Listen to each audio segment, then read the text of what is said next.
Before we get started, as many of you probably know, today is a US national holiday for Juneteenth, which recognizes the end of slavery in the US. This is a day of particular importance for the US South. So you're definitely encouraged while here at CVPR to learn more about the historical context of this holiday. And there's various details and pointers on the website. This tutorial... Some attendees cannot see the slides.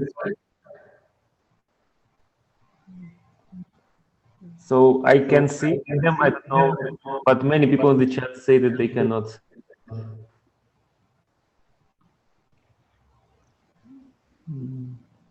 Okay, it says I am screen sharing.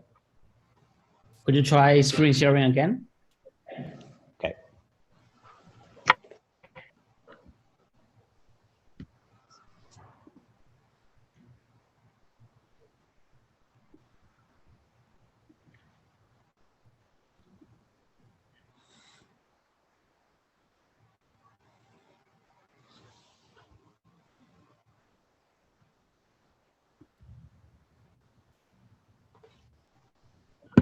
Is that better for those on the call?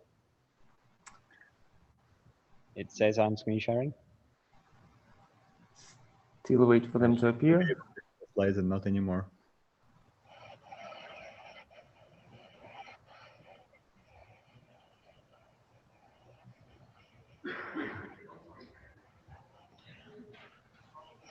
Okay, now I can see them at least. I can also see the slides. Okay, it seems like most of the people can see it now from the chat. Okay, thanks. I'm about to plug you back into the room audio, so please mute.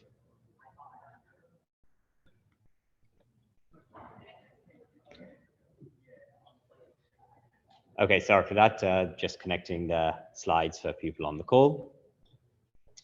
So today we're going to talk about architectures for computer vision. And for the last few decades, convolutional neural networks have been the go-to design for vision architectures. And as the name implies, these are based on the convolutional layer. And we're going to talk about some recent trends that have been built on different kinds of layers and, for example, transformer models that have different kind of designs. And there's a lot of literature already, even though this area is relatively new, and we can't hope to cover all of it in just half a day. So we'll try to get across some of the key ideas and trends that have been appearing. The timetable is as follows. After this brief introduction, Alex, who is remote, will give a brief history of the emergence of non-convolutional layers. I will then talk about the recent 18 months to 2 years and the emergence of new architecture designs, mostly in the context of image recognition. We'll have a short break, and after the break, Alexei will talk about many of the other tasks and the influence of these architectures on tasks beyond image classification. And then Shawar will speak about multimodal learning and self-supervised learning in this context. If we have a minute or two in between the talks, then I'll take a question or two. But if not, then the main time for questions will be at the end at 12:15, or we'll be here in the break at 10:15 also for questions. So without further ado, I will hand over to Alex, who will give the first talk.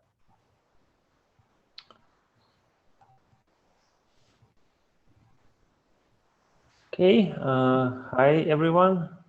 I hope you can hear me. Yes, we can hear you, but we cannot see your slides. Yeah, I'm just about to present.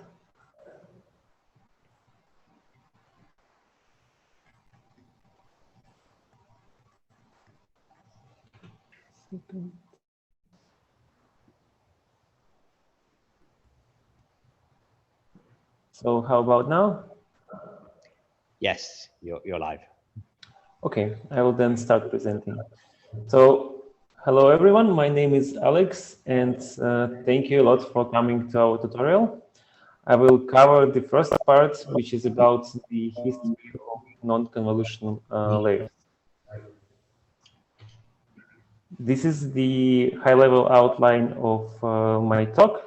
I will first give a very brief introduction into the convolutional neural networks. Then I will discuss various variants of convolutional neural networks that propose to augment them with the non-local operations. Then we'll dive into the self-attention in vision, but only for those papers that come before it. And I have a few concluding remarks in the end. Okay, let's start. So what are the convolutional networks? They have been around at least since 1980s or even earlier. And the idea is very simple. So essentially, ConvNet consists of alternating convolutions and nonlinear operations. And in the end, it also may have a few fully connected layers. So as I said, it has many layers. Most of these layers are convolutions. And the convolution itself is a simple linear operation that has two important properties. First, it's actually sparse and it's locally sparse. And then it also has some weight sharing. So let me explain, for example, on this image. So for example, the first layer is only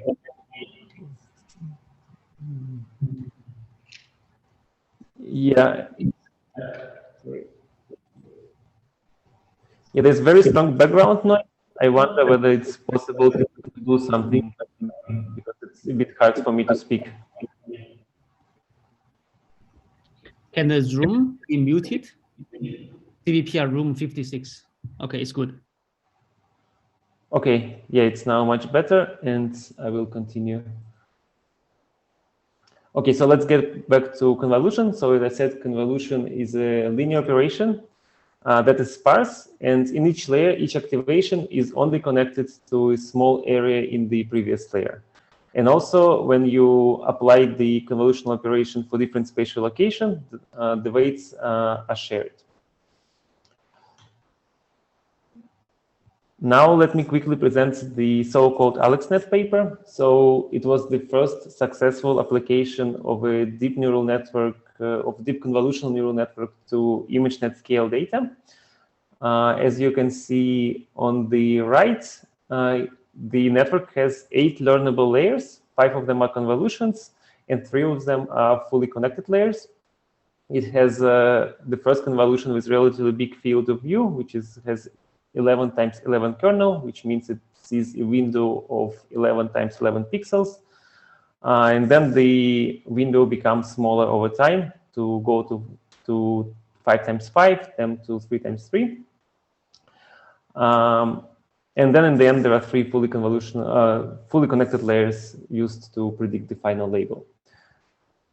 So some key ingredients that were important to make this deep neural network work includes the emergence of large-scale data and also specialized devices like GPU. So we have enough compute to train such models. Also, convolutions were very important at that time because they offered quite nice efficiency and parameter counts. And the training recipe was also very important. So without all the modern tricks that we use now, the non-saturating nonlinearity like ReLU was important, and regularization tricks like dropout. Then shortly after the AlexNet, the VGG paper have appeared, and it was much deeper than the AlexNet. So instead of 5 convolutional layers, it had like up to 16 convolutional layers and 19 layers in total. And the high-level idea was to only use the convolutional layers with very small kernel or field of view of 3 times 3. And the line of thinking was as follows. So if you stack 2 3 times 3 convolutions, you effectively get the field of view equal to 5 times 5. So like it's essentially sees as much as 5 times 5 convolution, but by 3 convolutions will have fewer parameters and will have fewer flops than a single 5 times 5 convolution. So starting from this paper, the 3 by 3 convolution became very popular. And then a year or two later, there were few another important components that appeared. So one of them is skip connection, and the other one is batch normalization. And together with these two tricks and the previous design of VGG, it all led to, I would say, Cambrian explosion of CNN architectures. So first they were Highway Networks paper and ResNet paper that introduced the idea of skip connection. ResNet paper also used the batch normalization. And all of them actually used very small convolutions with kernel of size 3 times 3. And around these architectures, there were like essentially countless number of improved versions like ResNext, or version for the mobile phones like MobileNet or EfficientNet, and all of them revolved essentially around the same idea of using very local convolutions, skip connection, normalization layers, and so on. And it will be probably fair to say that at that time, it essentially became a by far dominant paradigm in the computer vision. Now I would like to quickly show the most interesting and prominent works that also explored the non-local operations together with ConvNets. And this line of research happened more or less at the same time with all the previous papers that I have just shown in the previous slide.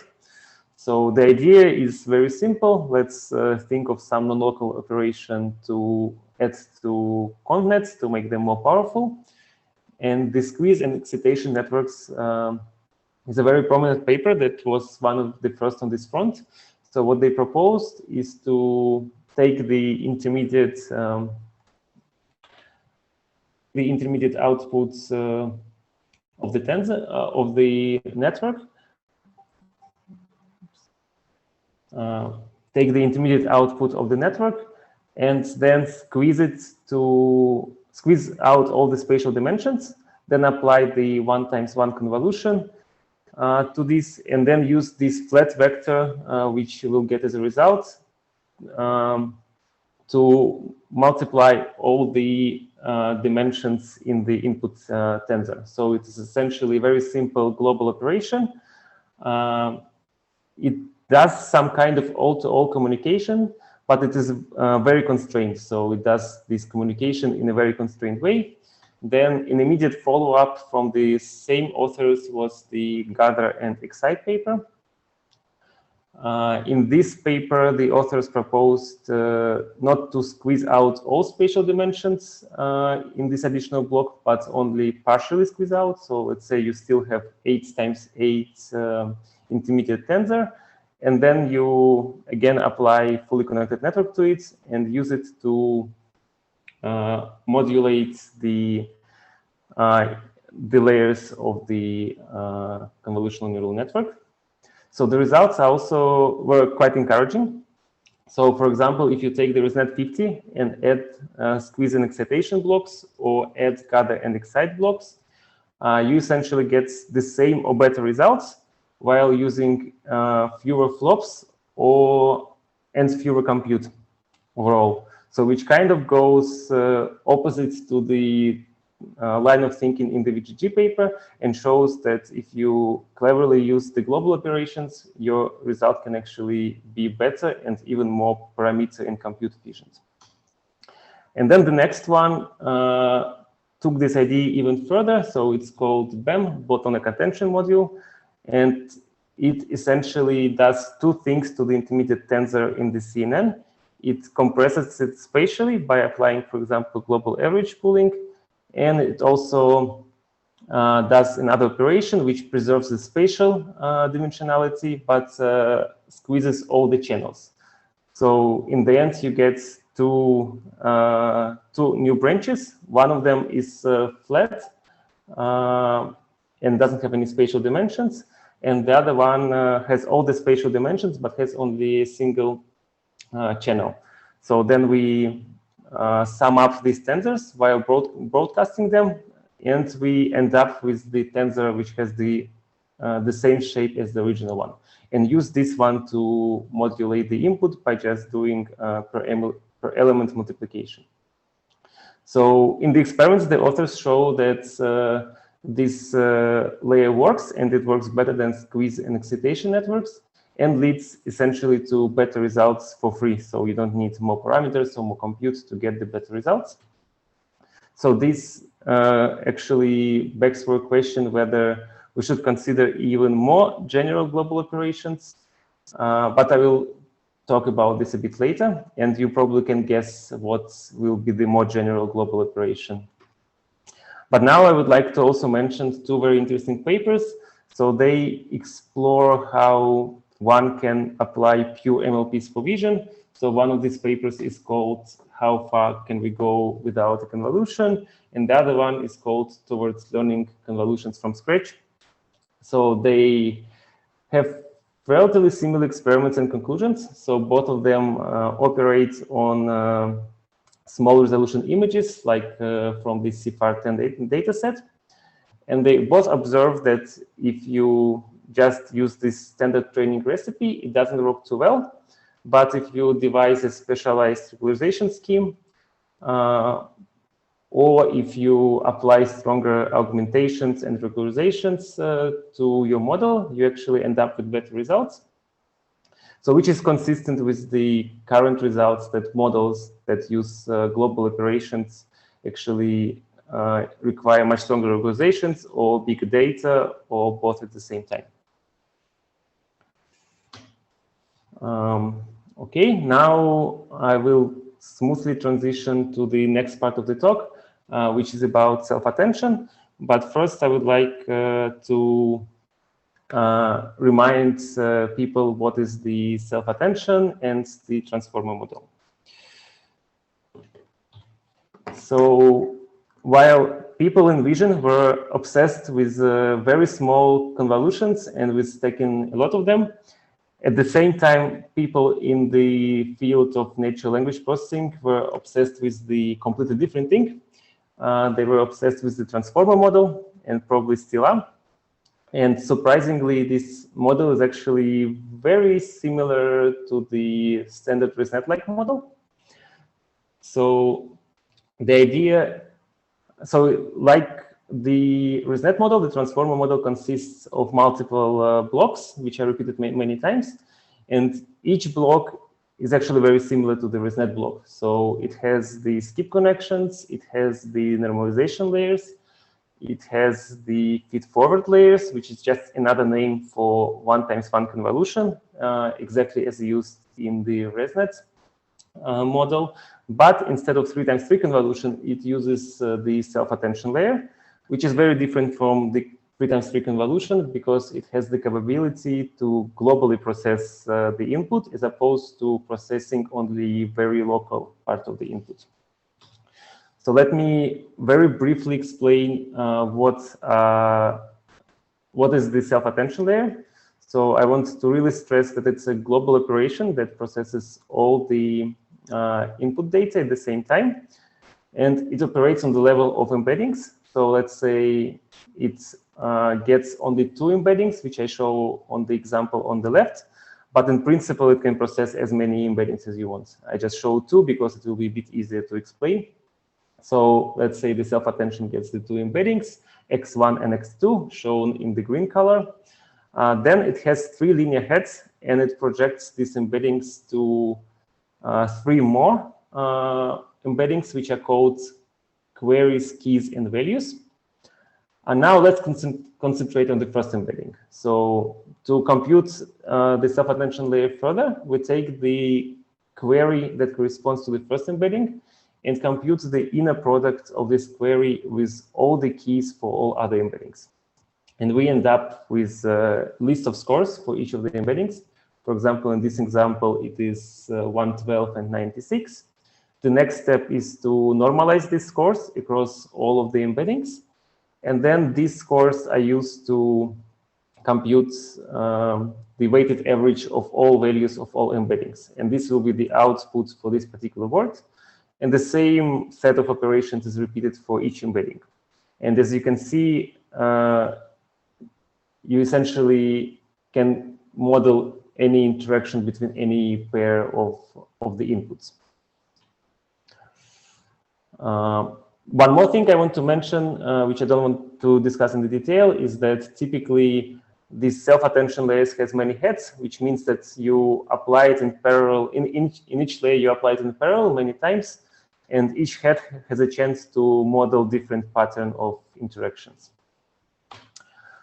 Okay, now I will slowly transition to discussing the most interesting papers that use the self-attention and transformer architecture and that were introduced before the vision transformer model. Probably one of the most prominent papers is the non-local networks paper, which introduces the non-local block. It is shown here on the left. And it resembles the attention, the self-attention layer very closely. It just uses slightly different names for different parts. So it takes an intermediate tensor as an input, and then it has three one-time-one convolutions, which are essentially keys, queries, and values, as I shown you before. Then it computes the inner product between keys and queries, exactly like in the self-attention layer, and uses the result to aggregate the values. So except for not using the multi-head design, it's almost identical. One important note is that even though the authors of the paper have originally suggested to use softmax operation to normalize the attention scores, in the end, they decided not to use it. Which may have had important implications for this paper. Result-wise, they show that adding a single nonlinear block actually helps, and the result is boosted regardless of how big is the model you use. So whether you add this non-local block to ResNet 50, ResNet 101, or ResNet 152, you always get 1 or 2 points of extra performance for COCO detection task, for example. In hindsight, I would like to make a few observations. It may be like almost like trivial now, but at that time, I think it was really hard to foresee. So first, from what I know, removing the softmax operation probably was not a good decision. And now there's a lot of evidence that it's actually important to normalize your scores. Then using just a single layer and a single attention head was probably also holding this model back, and just scaling the number of non-local blocks and heads could have helped a lot. And finally, I want to note that attention starts to shine when you use data which is big and challenging enough. And the benchmarks that we used at that time probably were not challenging enough to really show all the potential of the non-local block. Now there was actually also a series of papers that explored how to combine the raw self-attention from the transformer model with the convolution. So two more very prominent papers are attention augmented convolutional neural networks and the conformer paper. So they propose very similar thing, but done slightly different. So in the first one, the authors propose to apply two branches in parallel. One branch is a simple convolution, and the other branch is the self-attention layer. And then they concatenate their outputs. They only do it for the layers that come in the ends of the neural network, because the early layers have way too many pixels, and the attention layer just don't scale to them. The conformer model does something slightly different. They propose to just alternate between doing convolutions and self-attention.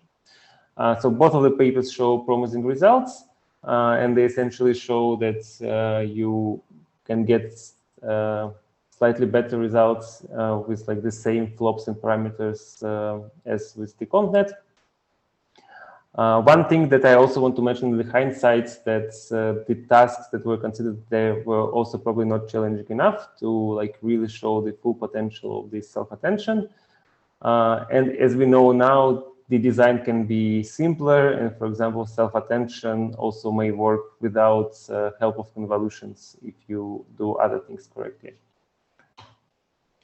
There were also attempts to apply the standalone self-attention modules to the vision tasks. So two prominent results are the paper, which is called Standalone Self-Attention and Vision Models, and the other one is called Exploring Self-Attention for Image Recognition. So the first one devises essentially a hybrid between convolution and self-attention. So the authors argue that self-attention on pixels is too computationally demanding, so it doesn't scale. It doesn't scale well. So instead, what they do self-attention on pixels, but they limit the receptive field of self-attention. It is a bit challenging to implement, but if you manage to do it, you arrive at quite decent results. From the flops and parameter counts, you actually can become competitive with ConvNets with this approach. But the wall clock time was not great because of the implementation issues and because the modern hardware doesn't like when you do attention in a local way, like convolution is performed. In the other paper, also uses pure attention for vision tasks. So to make it manageable compute-wise, they aggressively do max pooling of the input image. And they also propose a slightly different formulation of the attention, which they find to work better than the original attention. So in the hindsight, I want to make the same observation that the tasks that were considered were probably not challenging enough for attention to show the full potential. And also now we know that the design can be simpler. So instead of using the local attention, one can use patches, and instead of using max pooling, one can also use self-attention on patches. Now, another interesting line of work is about the Excel attention. So the high-level idea is quite nice. So the Excel attention is the sparse attention when you only apply the attention operation along one of the axes in your input data. For example, if you have a video, then you have two dimensions, height, width, and time. And then you can apply attention, like in the first layer, you apply attention only across the time dimension. In the second layer, you apply attention only across the height and then across the width.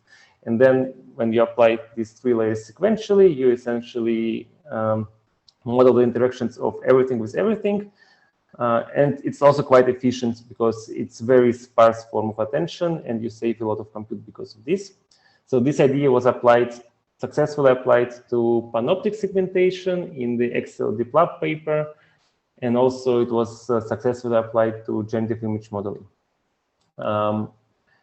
In the hindsight, we know that there are like other ways which are probably a little bit more successful to make attention scalable. So for example, instead of doing Excel attention, you can actually consider using patches instead of pixels.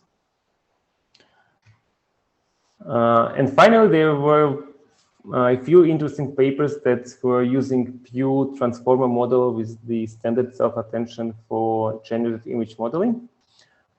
So one example is the image transformer paper, and the other one is generative pre-training from pixels.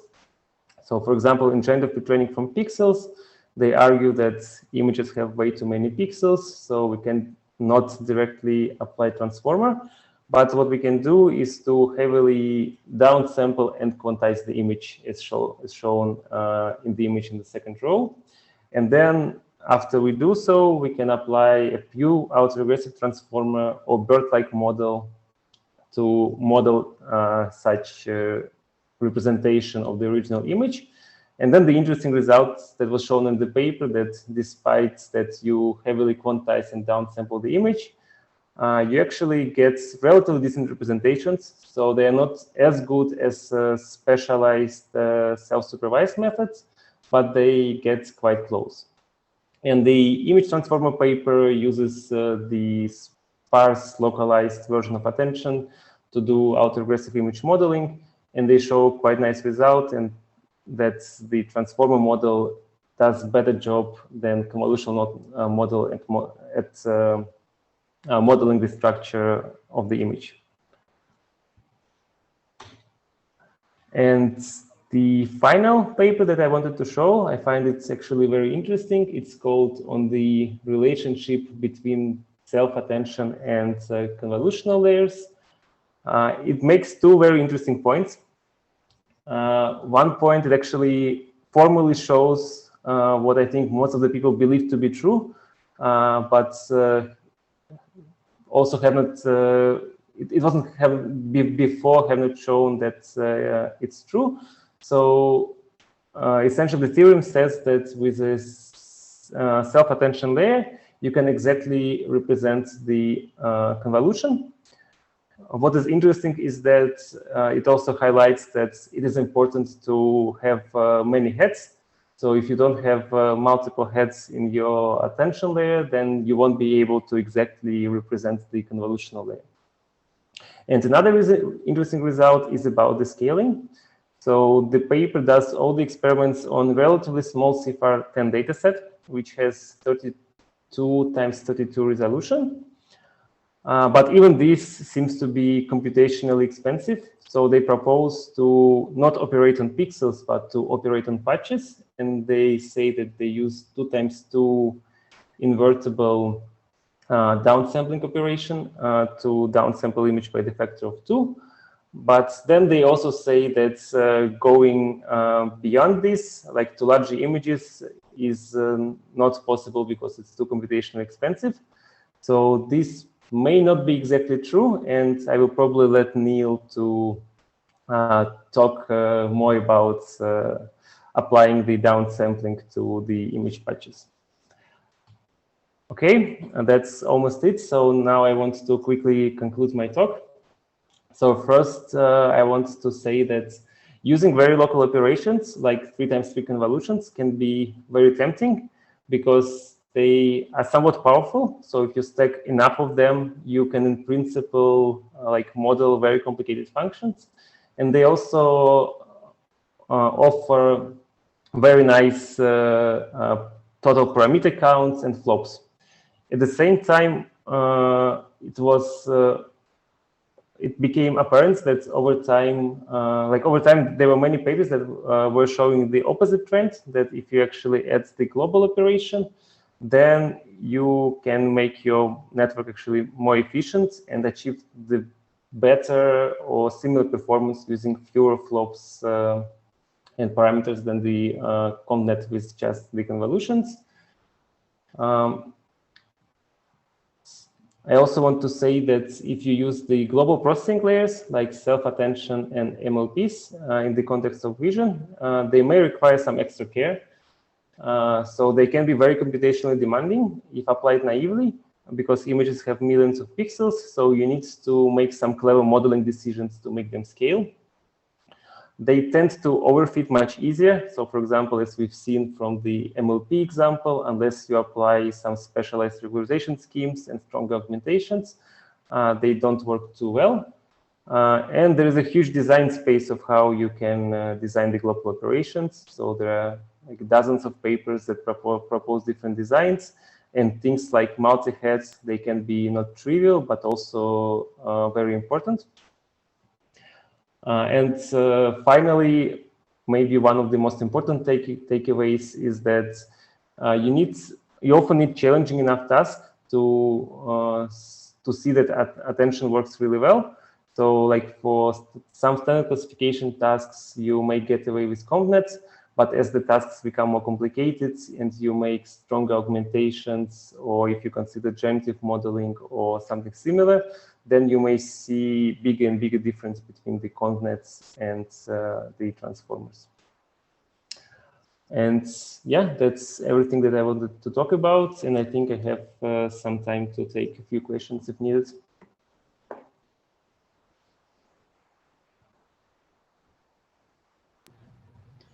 So we are slightly ahead of schedule. So we have time for questions for Alex, if there are any.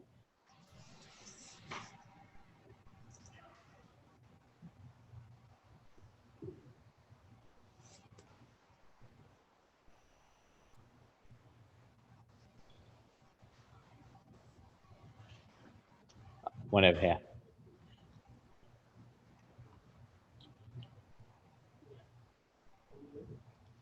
No, is there a button on the mic? There's one live question, Alex. Just fix the mic.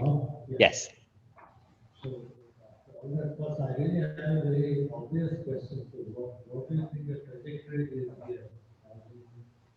Is the trajectory that for truly simple tasks will still stay with convolution-based networks, or is it that the trajectory in terms of having these global techniques actually accommodate both complex and difficult tasks within the same general framework? How do you see it going?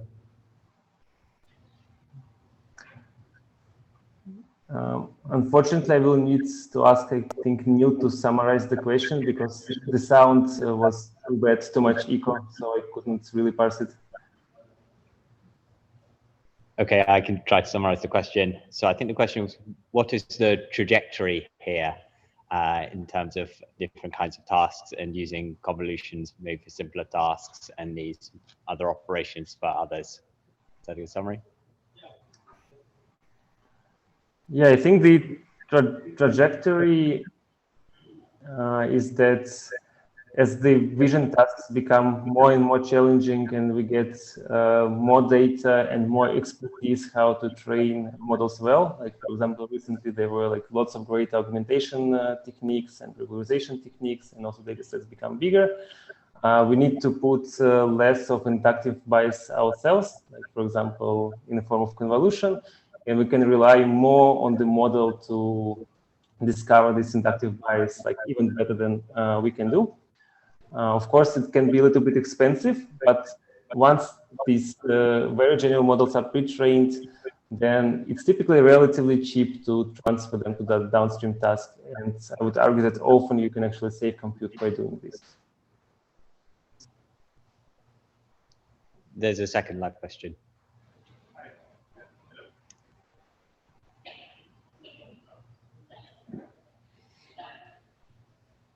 Okay, now? So, what is the reasoning really for having, for example, like a global processing layer? Like, for example, like if we are classifying a picture and then we are convolving and basically take, for example, the average of the feature map, we will only have maybe the overall color or not just some very basic feature. So what would be more or less the reason why it really helps to have this more globalized information? Yeah, Alex, the question was, what is the intuition for having a global processing layer? For example, if you had a simple global processing layer that just took the average of pixels across the entire feature map, then maybe it's not useful. So yeah, what's the intuition for global processing? Okay, I'm not sure I understood the question, but I will try to answer. So to me, the intuition for adding the global processing layer is that as your task becomes more and more challenging, I think the good example is like self-supervised tasks when you predict image patches or like just model image structure in some way. Then just attending to image locally is not enough to do a good job. So, for example, if you want to predict the missing patches, you may really need to try hard to understand what's going on, and just locally looking in the image may not give you enough information, like give the network enough information to make good decisions. But when you do like classical classification, maybe it's not as important. But as we go like for more challenging tasks, I think it will become increasingly important. We have time for one more live question. Thank you. I think the review of state of the art from 2015 until now was really great, and it was very exciting to see the connections between convolutional networks and transformers. I think I'm curious as to why PPO meets the previous literature, like non-local means, which is a natural predecessor of transformers. And also the connections with self-expressiveness in mindful learning, which is the second intuition behind self-attention, which were all published in 2010. So the question was asking about literature prior to 2015, non-local means and self-expressiveness, and developments before 2015.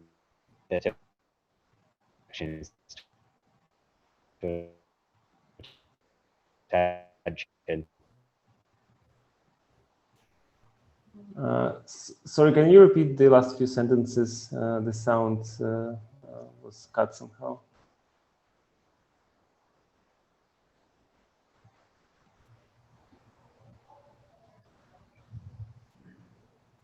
Can you hear us? The question was about literature prior to 2015 and the connections to self-attention. Yeah, I guess that fell out of the scope. So I mostly considered the paper that built on top of ResNet-like architectures. And yeah, it just wasn't in this tutorial. But if you think if I should really add something, maybe feel free to reach out, and I can at least add a few important links to the slides post hoc, and then we'll when we publish them on the tutorial website.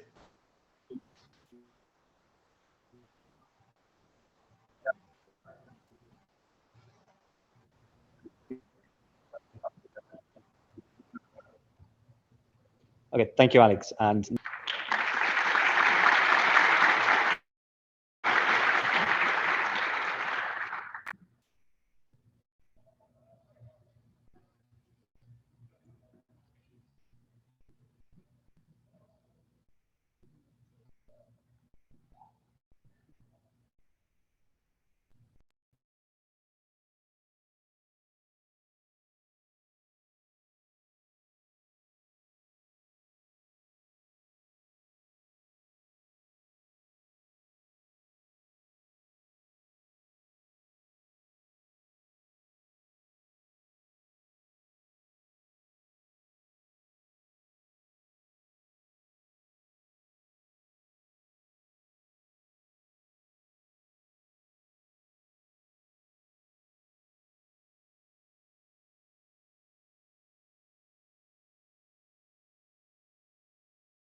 can people on the Zoom call see my slides?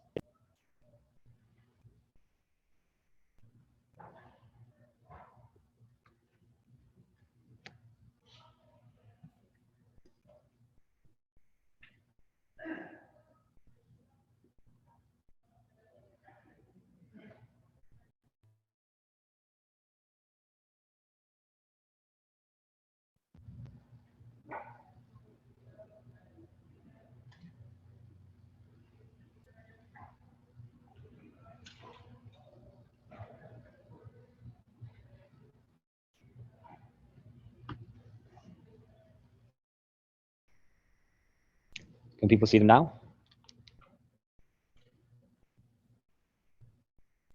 Works for me now. Okay, great.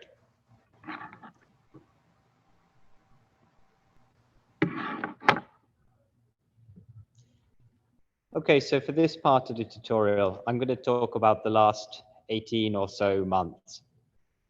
I'll start by introducing the Vision Transformer and various closely related architectures.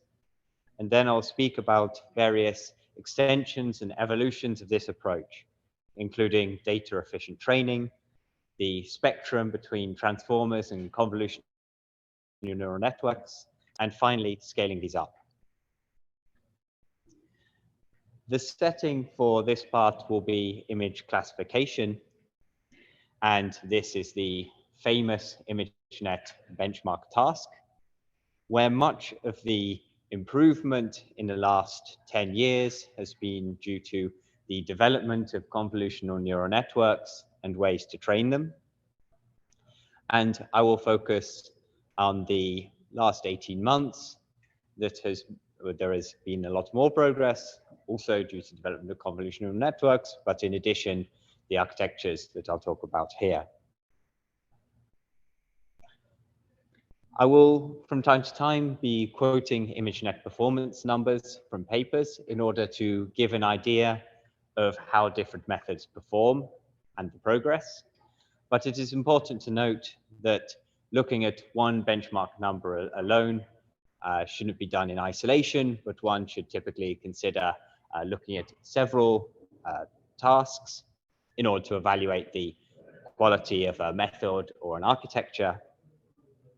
It is fortunate, though, that some literature has shown that ImageNet classification accuracy is often well correlated with several other classification tasks. So it's a reasonable guideline, but I wanted to make that note.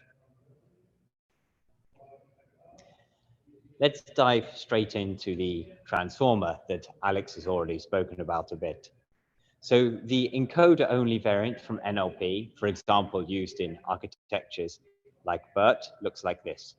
This doesn't contain a decoder, for example, in translation architectures. So this is the high-level picture. Several of the details are omitted, but it contains the main layers involved.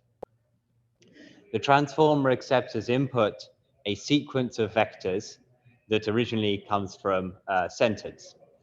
And in order to convert the sentence into a sequence of vectors, in NLP, there is a tokenization stage. So the sentence is split into its words or subwords, word pieces.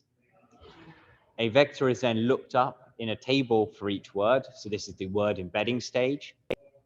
And the transformer itself is actually a model of a set of vectors and not a sequence. So in order to encode the location of the words in the original sentence, then embeddings are added to each word that encode the position of that word in the original sentence. And this yields the input to the transformer. The transformer then consists of several blocks, and each block contains normalization layers, so that's standard layer normalization, plus two main kinds of layer. The first layer is the self-attention layer. That is what Alex described in the previous talk. And it is important to note that this is the only layer where the features for different words interact with each other. So this is the layer where global processing of the entire sentence takes place. The second layer is the so-called MLP layer, and this contains many of the parameters of the transformer. And so this is typically implemented as a two-layer MLP with a very large hidden dimension. And the MLP is applied pointwise. So the tokens of the sentence each passed independently through the MLP, and they're processed independently. So let's dive straight into the vision transformer. As Alex noted in his talks, there had been a lot of work already looking at the use of self-attention and non-local layers other than convolutions in vision. And the idea in the vision transformer was to try and use as closely as possible this NLP-based transformer design for vision. And so the architecture looks as follows.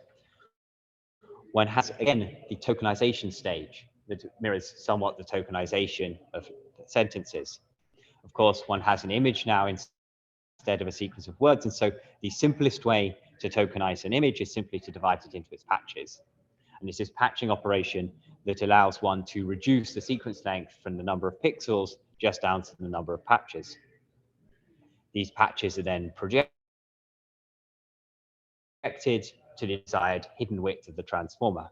Note these first two operations can simply be viewed as a convolution whose stride is equal to the kernel width.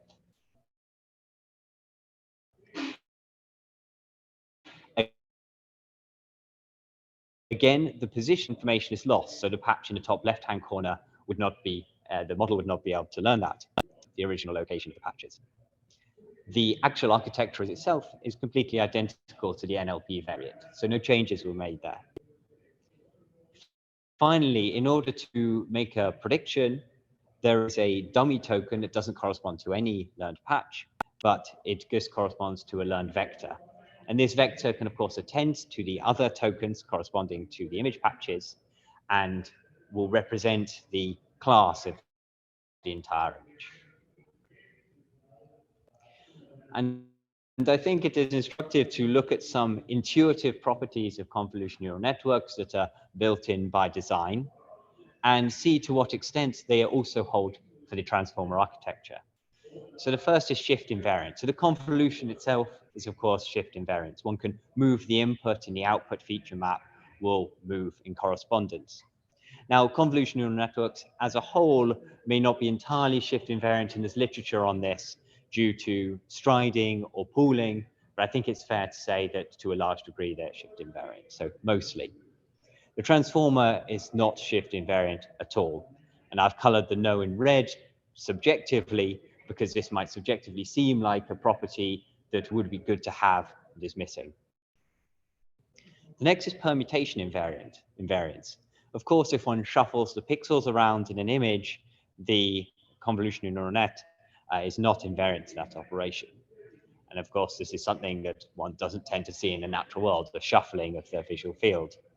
However, the transformer is partly permutation invariant. One can do a shuffling of the patches, and it is invariant to that. So it's permutation invariant at the patch level. The next is spatially local processing. So of course, convolutions that have a local field of view perform processing of nearby images or patches in the original image. Whereas the vision transformer, the transformer itself doesn't have any prior for locality. Prior for locality, which is in the patching operation, but in the main architecture itself, there is no locality prior. Another useful property of CNNs is parameter sharing across space. So the convolution. Sorry, Neil, we can't see the slides now. You can see the slides or cannot? Cannot. Sorry, 1 second.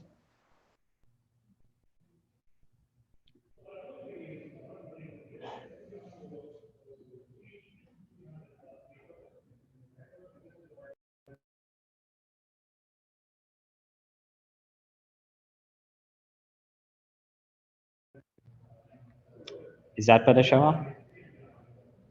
It's still black, waiting.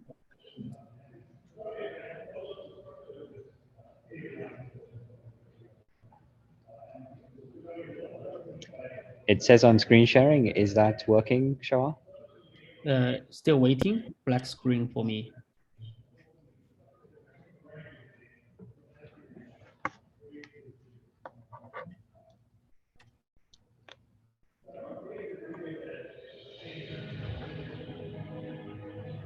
Okay, it seems to resume. Okay, sorry for that.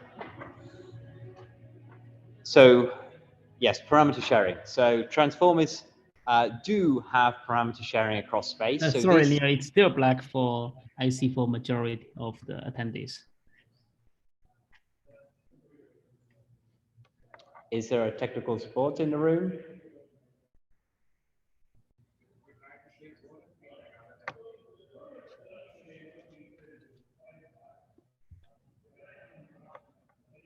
Could you disconnect and retry? Yep.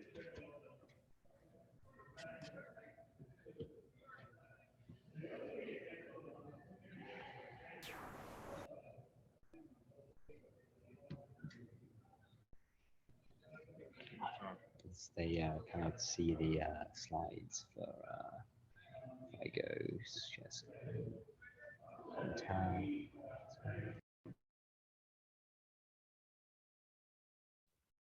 That's right. So they should be able to see that right now.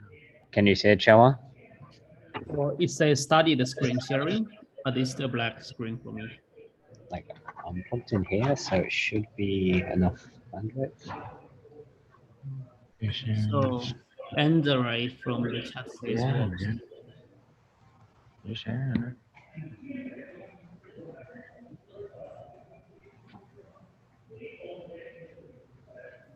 It says still black. Is this? I can see. Somebody said I can see. So it's here. This is sharing the full screen and not a single network. Much more. Thank you. Okay, he suggests sharing the entire screen. Oh, I can see your slides now. You can see the slides now. So You can see the slides now, Shah? I can see slides now. Yeah, it doesn't work for other times. Okay, sorry for that. Let's continue. And finally, another property of convolutional neural networks is that they typically, not always, but mostly have what's known as a pyramid design. So in deeper layers, the resolution is reduced, but the feature dimension is increased. So you intuitively have richer features, but a lower spatial resolution in deeper layers. And this is not a property of the vanilla vision transformer. So there is two questions that might arise then. One is that if one has sufficient data, can the transformer learn to provide good features for computer vision and image recognition, despite the fact that it lacks some of these intuitive properties? The second key question is this useful? So we might be able to do so, but it might be so expensive in terms of the training cost that it's not worthwhile, and it's mostly of academic interest. In this next part, I'm going to look at the properties of transformers and CNNs, their behavior under different amounts of data, up to very large amounts of data. So before diving into that, I'll give a quick review of some of the earlier work that looked at training convolutional neural networks with increasing amounts of data. One work that did this, which was now half a decade ago, was from Cern et al. And they observed that while GPUs have increased in power over the preceding years and architecture size had increased greatly, the typical data sizes that were being trained on will remain constant. And they explored the use of weakly labeled pre-training on a large number of images and attained almost 80% of an ImageNet, which at the time was an impressive performance. And a number of papers since then have extended that to look at different data sets or training with different strategies like pseudo labeling or on hashtags, and also have seen good results in doing so. And one of the key takeaways of this work is summarized in this figure. And that if one is training a lot of data, it is useful to have a high capacity network. So in the plot, each column corresponds to training on a different amount of data of increasing size, and each point is a network. And the larger points represent networks that have more parameters and they have a higher capacity. Everything here is based on a ResNet design. And the smaller ResNet 50 network, while its performance improves when moving from ImageNet to the full ImageNet database, when trained on a larger amount of data, its performance either saturates or gets a little bit worse. So the noise in the data is outweighing the fact that there is more data. However, the larger networks continue to get better when one has more data. So if one does have sufficient capacity, then it is useful to train on a lot of images. Of course, when we talk about high capacity, then in natural language processing, enormously high capacity networks have been trained, and relative to convolutional neural networks, this has been scaled a long way, and a lot of impressive results have been seen in that domain. So what happens if we apply a transformer in the same settings as that previous plot that we just looked at the ResNets? So here we have the same plot, and the gray area corresponds to the performance region that the CNNs occupied. And in this plot, we're looking at the training of transformers for vision with no extra augmentation or recipe. So it's kind of the pure performance of the network without additional tricks to try and make it work on either small or large data. And one can see a general tendency when trained on ImageNet for the transformer to perform a little bit worse, or a fair amount worse than convolutional neural networks. And this is a result of its tendency to overfit. That's something Alex touched upon as well in the first part. However, with the larger amounts of data, one can see that the transformer's capacity starts to become useful. And with 100 million plus image pre-training, which is of course a very large amount, then the transformers fall towards the higher ends of the region and even start to outperform CNNs. So this is a proof of concept that indeed transformers are able to learn good image representations. And we can inspect a little bit what kind of things have been learned. Of course, it's hard to really understand what's going on in a deep network, but to get a little bit of intuition, we can look at figures like this, and there's a nice library available for doing this kind of analysis. So first we can look at the attention layers themselves. And one can look at the effective receptive field size of the attention layer by looking how locally concentrated it is or how dispersed the attention is. And in this plot, we can see that in the lower layers of the transformer, the model is learning a mixture of local receptive fields and global receptive fields. Whereas in the deeper layers, the model tends to learn only entirely global features. And so this shows that the model is sort of able to learn the kind of things that convolutions are doing, at least in terms of local processing, but also do something a bit more general. It's where convolutional network would have only local processing in the first two layers, whereas a transformer learns to have a mix of local and global. Another thing one can look at to get an intuition is the position embeddings. This figure may be a little bit hard to pass on first glance, but let's look at just one cell. So each cell corresponds to the heat map that shows the distance between each position embedding and every other position embedding. So the cell highlighted in red in position 1,8 shows how similar the position embedding at that location is to all the others. And the heat map shows that basically it's most similar to those around it.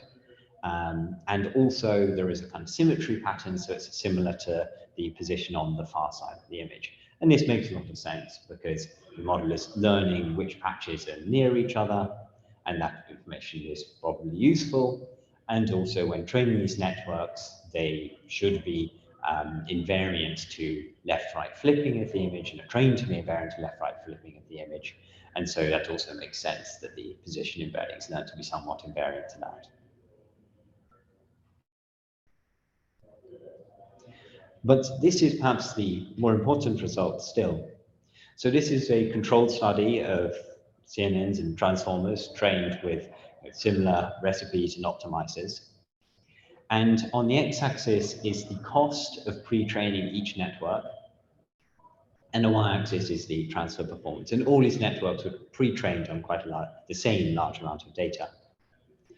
And what is interesting is that one might imagine that at the very expensive end of the spectrum, the transformer performs better than the convolutional neural network. However, this is true. However, it's also true at the cheaper end. So it's interesting to see that for any amount of pre-training cost, one could match that performance by training a similar transformer, but for much less cost. And this was a key result that made many people realize that this might be an interesting and practical direction as well. You might be wondering what these orange points are. These are an ablation that involves combining, just stacking a transformer on top of a ResNet. So instead of doing the patching operation, you actually use the ResNet to extract those features. And indeed, this is something that helps a bit at the smaller scale, but at the larger scale is neutral or even hurts a little bit. And this is something we'll revisit a bit more later. So as a quick summary so far, we've seen that the vision transformer has some, but lacks many of the inductive biases that are intuitively built into convolutional neural networks. Some early work using large pre-training attained around 80% accuracy on ImageNet, and then much more recently, it has shown that transformers can learn features of vision. It can do so even with not too many flops, and this obtained 88.5% accuracy.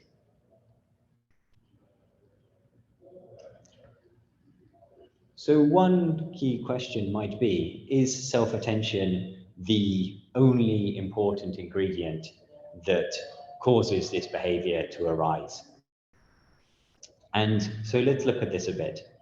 This diagram sketches a very oversimplified view of vision architectures in general. So you first have this stage of converting the image into a sequence of vectors or a grid of vectors, your feature map.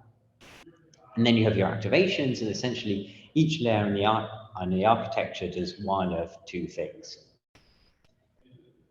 It either looks at each spatial location independently and processes all the channels. And in a transformer, this is called the MLP layer. In a convolutional neural network, this is the one-by-one convolution. These are essentially equivalent. But then one also needs the channels to communicate with each other, or the signal to mix across the channels. And this is implemented in a transformer by the attention operation, and in a CNN by 3x3 convolution in a ResNet or larger convolutions.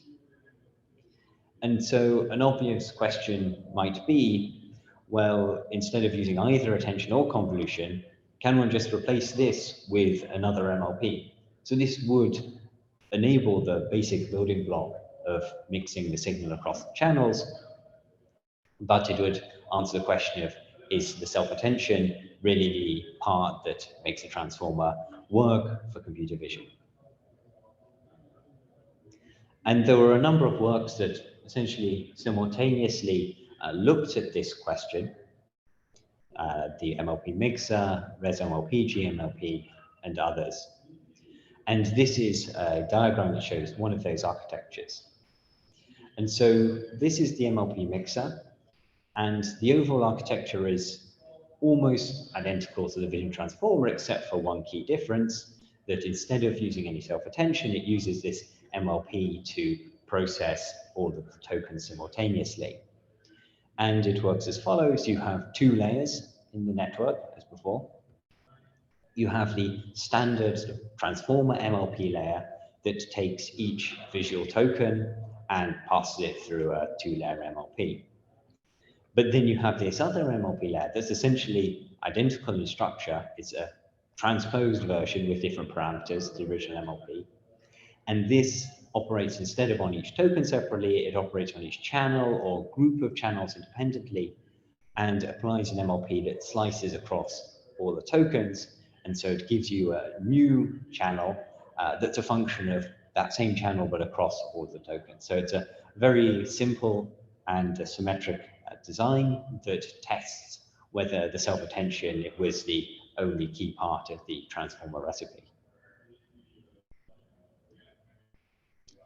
Now, I think it's worth to take a look at, visualize a little bit the inductive biases or lack thereof in MLP-based models. So in this experiment, different pre-processings were applied to the images, and the performance of the MLP-based models and the CNNs were assessed under different operations. So you have the original image, and that's the blue curve. And then you have the orange curve, which corresponds to shuffling all the images, all the pixels in the image. Now, the same shuffle is used for every single image.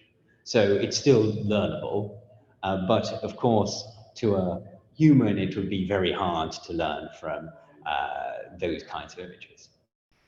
And then there's the green curve, which is something in between, where all the patches are shuffled, same shuffle for all images, and then all the pixels are shuffled within each patch, again, same shuffle for all images.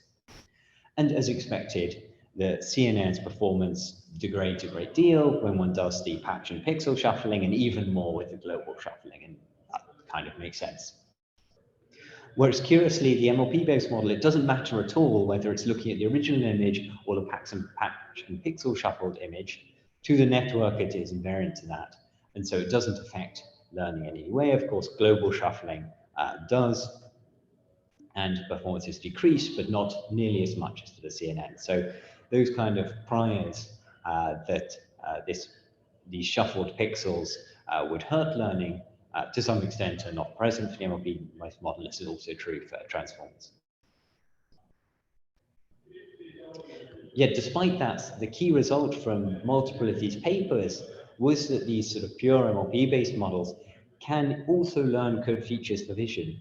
So Tuveron et al. Showed in the Res MLP that training just on ImageNet, one can achieve around 81% accuracy, which was very good and just slightly behind equivalent sized transformers. The MLP Mixer explored training on larger data sets, and one of the main results there is shown in the figure.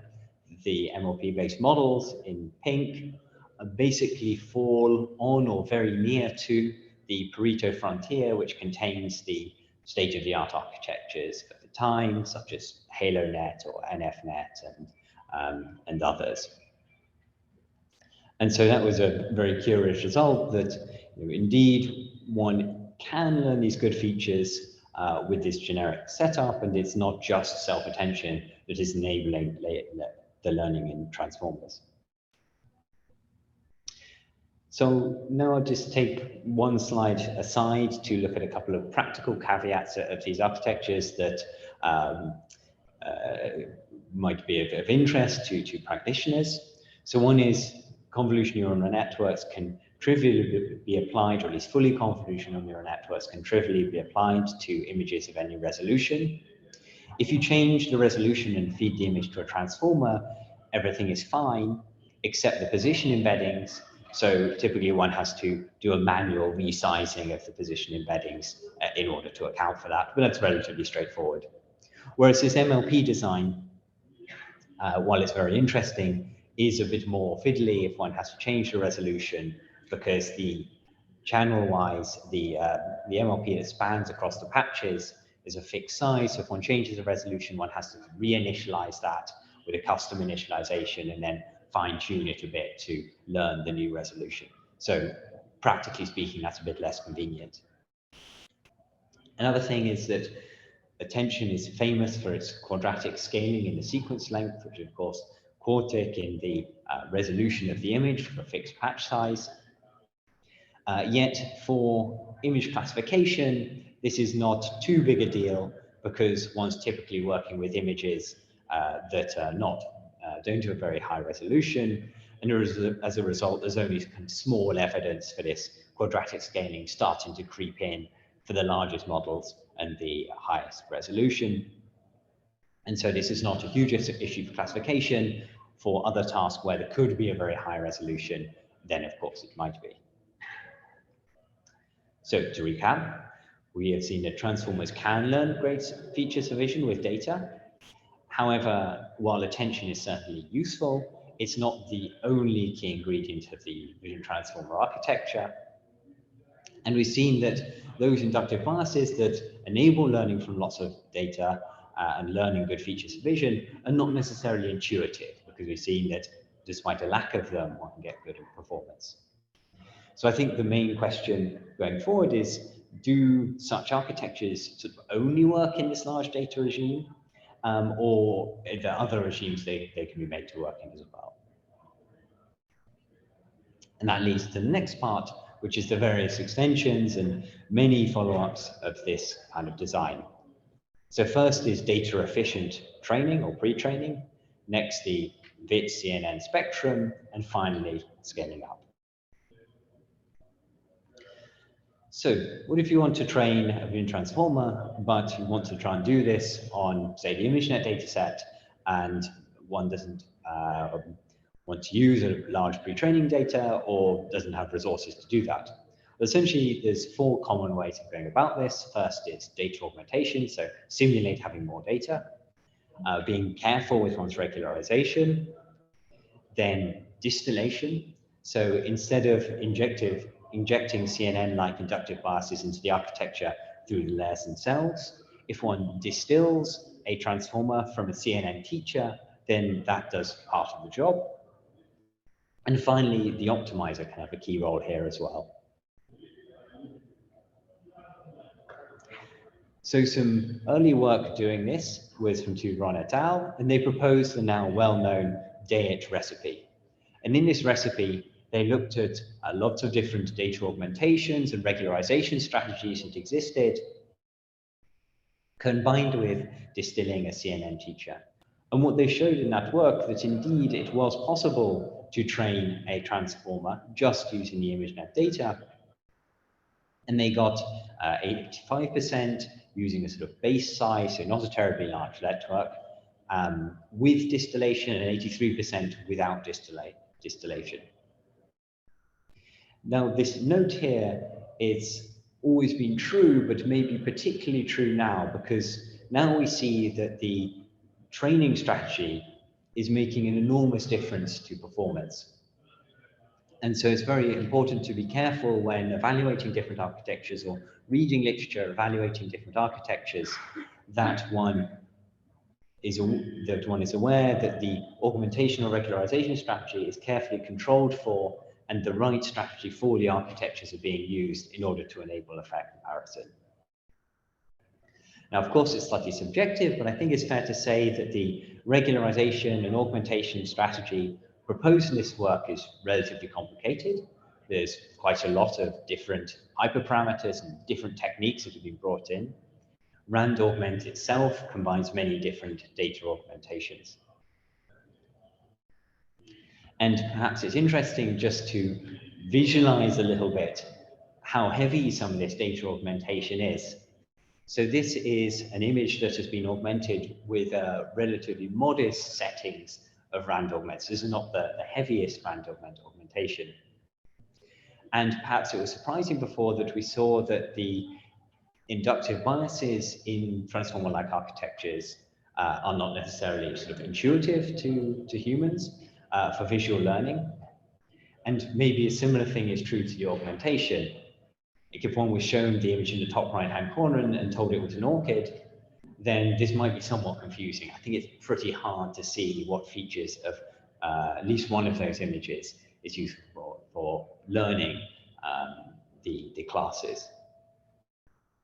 Yet nonetheless, this is the setting that enables transformers to train well from ImageNet data. Another view on that is perhaps it's surprising that these models are so robust to this kind of noise that's introduced. Subsequent work, however, has managed to simplify to some degree the training recipe for training vision transformers from scratch on ImageNet. So the same group proposed a simplified version of the DAET recipe that improves performance a bit, but substantially simplifies, for example, the data augmentation. And in that paper, there's a very nice table of comparison of the different literatures that have explored this, or some of the literature. In another work, it was shown that even with relatively small but the right modifications to training of vision transformer, one can actually achieve a performance comparable to subjectively more complicated regularization and augmentation pipelines. So I think there's an interesting sort of meta point to be made about the trajectory of the research here. We've gone from relatively simple training strategies of convolutional neural networks, which maybe was some kind of local optimum, to relatively simple training strategies for transformers on ImageNet. But the path to get there first involved, the exploration of very large data to demonstrate it was possible to train transformers, and then quite complicated training recipes that remove the need for this large data, and then a subsequent simplification. So there's sort of a long path going from one local region to the other local region in the research space.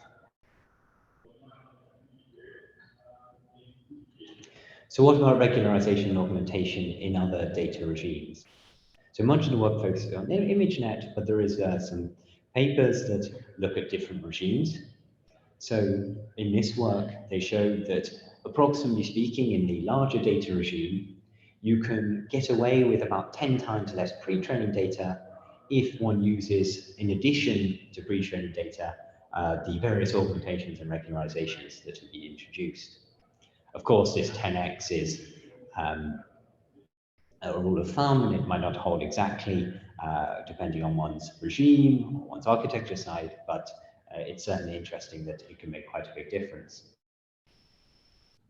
But what about in the very low data regime? What if one has a task with a few thousand images?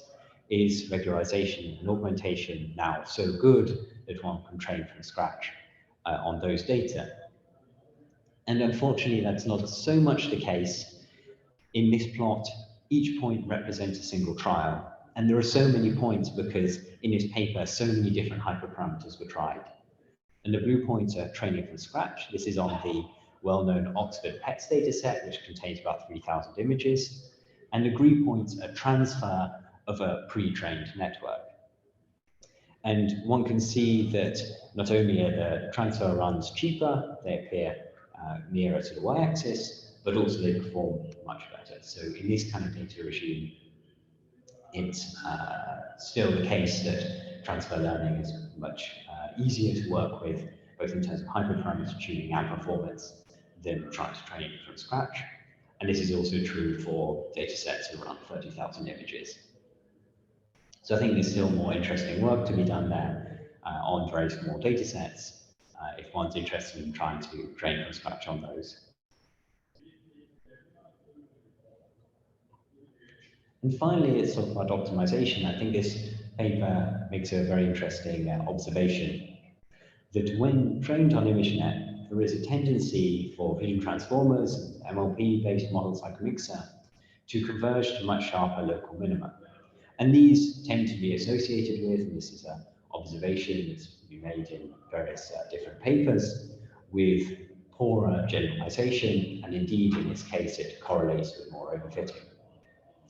And so looking at the eigenvalues of the Hessian, the maximum eigenvalue is convergence of the vision transformer mixer much, much larger than for a ResNet.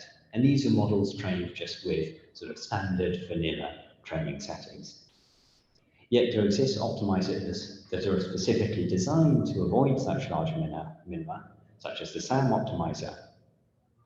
And it was found that when training with this optimizer, that the performance of the vision transformer increases substantially, and MLP mixer really a lot, from 66%, which is very bad, on ImageNet up to something really quite respectable, without any additional regularization augmentation. And so this is a very interesting observation of how much difference it can make to just change the optimizer used. So to recap that last part, we've first seen that it is possible for transformers and MLPs to learn great features for vision. And we've seen that pre-training can be replaced or can even be complemented with different kinds of augmentation and regularization strategies. And I think if we take a step back and look at what happened in the last 5 years, we've seen that Chen et al. Showed that you could get 80%, 79% ImageNet, pre-training a 100-layer ResNet with hundreds of millions of images. Yet now we can train a small vision transformer, much more lightweight, with just ImageNet and attain the same performance. So I think that really signifies how fast things are moving. One caveat here is that quite a lot of work really focuses very closely on ImageNet training from scratch. So I think there's more to explore when one wants to train on different data sets and to what extent these techniques are fit to this data set or a generic. So next we'll talk about the spectrum of vision transformers and convolutional networks. One might think that these are two completely independent networks, but actually the differences between them is a sum of many small differences. And if one makes that observation, can one get improved performance by combining bits and pieces from each design and somehow get the best of both worlds? So in this work from the diagram from the Visformer paper, they show very nicely the spectrum between the vision transformer and ResNet. And so one can essentially move along a spectrum from one to the other by making a sequence of small changes to the vision transformer and end up with a well-known CNN. And a similar decomposition is done in the complex paper. And so some of the key transformations are the isotropic versus pyramidal macro design of the architecture, the differences in the stem or root, the bottom couple of layers of the network, the head, so how one reads out the predictions from the top of the network, and of course the self-attention versus the convolution that does the mixing of signal across space. And finally, there's a whole host of small details, and I'll go through the first four, but not through all the small details, but what normalization layer is used, what nonlinearity, and the location of the skip connections are all subtle things that differ between the two networks. So first, pyramidal vision transformers. This was perhaps one of the first and most popular changes to the original vision transformer for image recognition and other tasks. So CNNs are built mostly from stages, where in each stage you have a sequence of layers of a certain width and certain resolution, and in between stages the resolution is reduced through strides or pooling, and then you operate at a lower resolution. And a whole bunch of networks, just a few of them are listed here, bring that design into the transformer. And they vary in, for example, how the downsampling is done, whether it's done in between layers or in the attention layer. But the overall result is that one ends up with this pyramidal design where one has fewer and fewer tokens and possibly larger and larger hidden dimensions and deeper layers. And to broadly summarize, this is definitely advantageous at the small or medium scale, where one can see some accuracy improvements for a given cost. Of course, one of the cons is one introduces quite a lot of extra hyperparameters and degrees of freedom in the design now, like how many layers to have per stage and how much downsampling to do, etc. And probably this is most useful for very high resolution tasks where one might have a lot of patches and doesn't want to send all those patches through the whole network, and this will be discussed in the next part of the tutorial. So what about the first area, the root? So this patching and projection, as I mentioned before in the vision transformer, is equivalent to, let's say, 16 by 16 patches, convolution with kernel width 16 by 16, and stride 16 by 16. And of course, one can just replace that with any other convolutional structure, and many networks use that. One paper studies this in depth. Early convolutions help transformers see better, and they essentially show a whole host of benefits from this seemingly very small or seemingly trivial change. So it's surprising how much difference this can make in their experiments. So they replace the patching operation with a few 3x3 comms and some striding. And they show lots of improved properties in the network when doing that. One of the most interesting, perhaps, is that without doing this, it's quite hard to train the transformer with SGG. It's most common to train with Adam. Yet, just by changing this initial layer, it's then possible to train the transformer stably with SGD. And so I would say this is a very simple change and is essentially worth doing if one's in practice. Of course, one reason not to might be that it would prevent use of pre-trained weight, but if that's not the concern, it seems worthwhile. One area in which it can be slightly problematic is if one is using self-supervision based on masking parts of the input. Of course, with convolutions, it's easier for signal to leak across one's masks. But for supervised learning, that's not an issue. So at the other end of the network, we have the head, so how one actually reads out the classification. And the original vision transformer followed the design in BERT, which is to have this dummy token that essentially accumulates signal, and one reads the classification label from that dummy token. One can also use global average pooling, so just average the vectors for every single token. This is the common pattern for CNNs.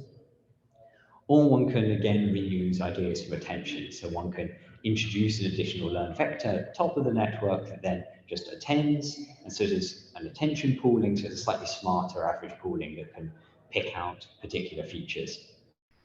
And the class attention from Turon et al. Is a deeper version of this, and this is what's shown in the diagram. I think one thing to note is that quite often this doesn't actually make too much difference. Although it might appear at first it makes a lot of difference. If one changes, for example, the class token to global average pooling, their performance can decrease. But simply retuning the learning rate is enough to bring them back on par. One thing that is important is memory-wise. Having the class token can introduce tensor shapes that may not be very friendly to some hardware. For example, having dimension 257, which is not great. So sometimes the class token is not preferred for that reason, so it can waste memory due to padding. But in terms of accuracy, there's not a large difference in performance, generally speaking. However, for localization tasks and self-supervised learning, this may be more important, so something to bear in mind for those settings. And the last major difference, of course, is the self-attention convolution. So we spoke earlier about this generic feature mixing that can be done with MLPs. But one can also try and combine self-attentions and convolutions and do non-local processing, but maybe with a locality prior, like in CNNs. And broadly speaking, there's essentially two ways to build these kinds of hybrid architectures. There's what one can call the stacked hybrid. So this does a few layers of convolutions and then a few layers of self-attention. And this is quite a common design that's used in vision and language tasks, as well as in a lot of vision networks, and has been adopted by a number of subsequent works. This is also the design from that ablation I showed earlier in the talk. And again, the general conclusion here is that at medium scale, this definitely gives a boost. At large scale, maybe makes less difference. And the con is that one, of course, has to balance one's number of convolutional attention layers, and one loses some of the sort of generic design of the architecture. The second way to inject a convolutional field into transformers is to somehow add a locality prior into the attention layer itself. And this is done by a bunch of different works. I won't go through each one, but I think one that's perhaps most well known is the SWIN transformer that applies attention rather than globally across the entire image to windowed to windows. So each attention is only applied within the window, but not across the window. This essentially gives this locality prior to the vision transformer, but each layer uses a shifted version of the previous layer's windows so that across two layers, one does have that field of view that is global. And generally speaking, this kind of approach, I feel, does give the best of both worlds. I guess one con, and this depends very much on the implementation, is that it can sometimes be inefficient depending on one's hardware. But overall, these designs have been shown to work very well. At this point, I've just taken aside to say there's actually quite a lot of exotic ways that have been proposed, particularly following from the MLP line of work, of processing global signal across the entire image and also accommodating some spatial priors. For example, the vision permutator is an MLP design. Rather than looking at just tokens and channels, it permutes the height dimension, width dimension, and channel dimension, applies MLPs to all three. The cycle MLP introduces MLPs that span over both space and channels and kind of wrap around. This can be used for for easily processing images of different resolutions and has a slightly convolutional feel to it. And finally, GFNet simply applies MLPs in the Fourier domain and gets spatial mixing that way. So to summarize the last part, transformers and MLPs can learn great features of vision if they have ample data or the right training recipe. The VIDs and CNNs differ in a number of small ways that actually add up to quite a large difference in overall behavior. And we've seen that these hybrid models are very common and popular, and they work well, particularly at the small and medium scales. So for the last part, I'll talk about going in the other direction, so scaling up.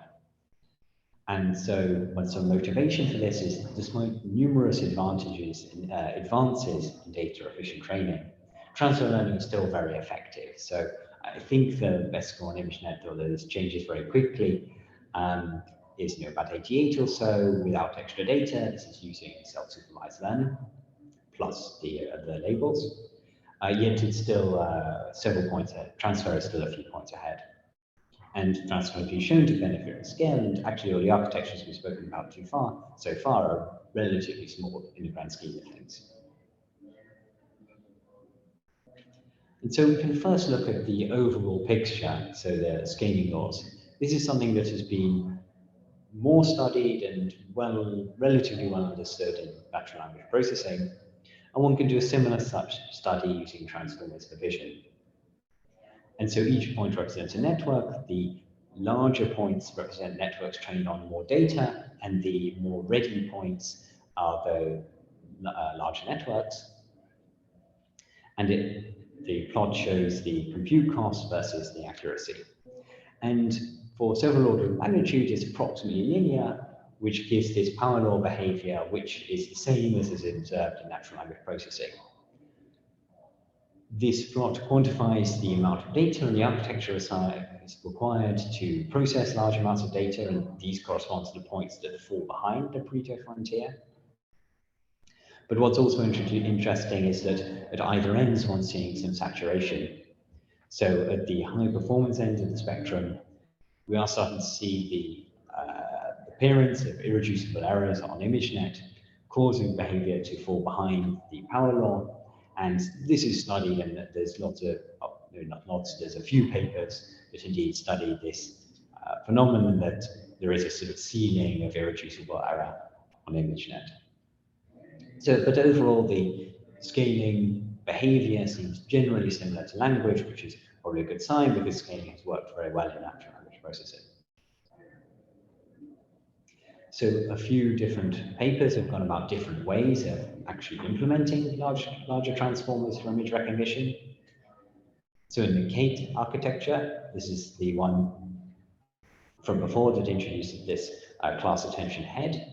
They found that if one tries to train a deeper network, so in this ablation table, they showed it going up to 36 blocks, suddenly it becomes unstable and performance drops a great deal.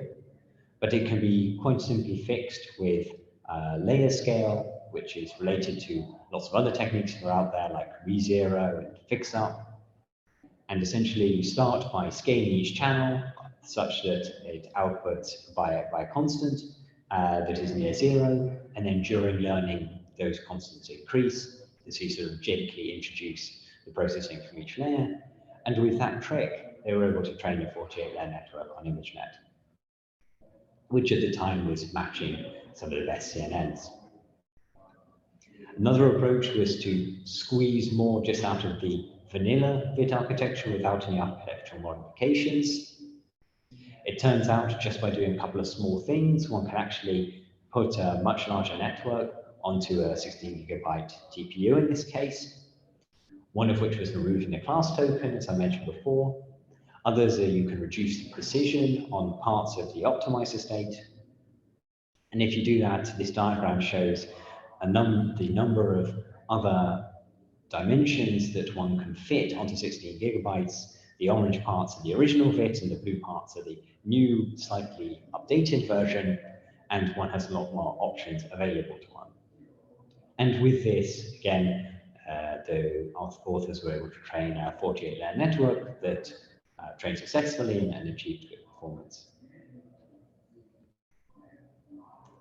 And one other approach that is perhaps less explored in computer vision is to use sparsity to scale vision networks, or as part of vision networks. So in this work, the authors explored a mixture of experts like design.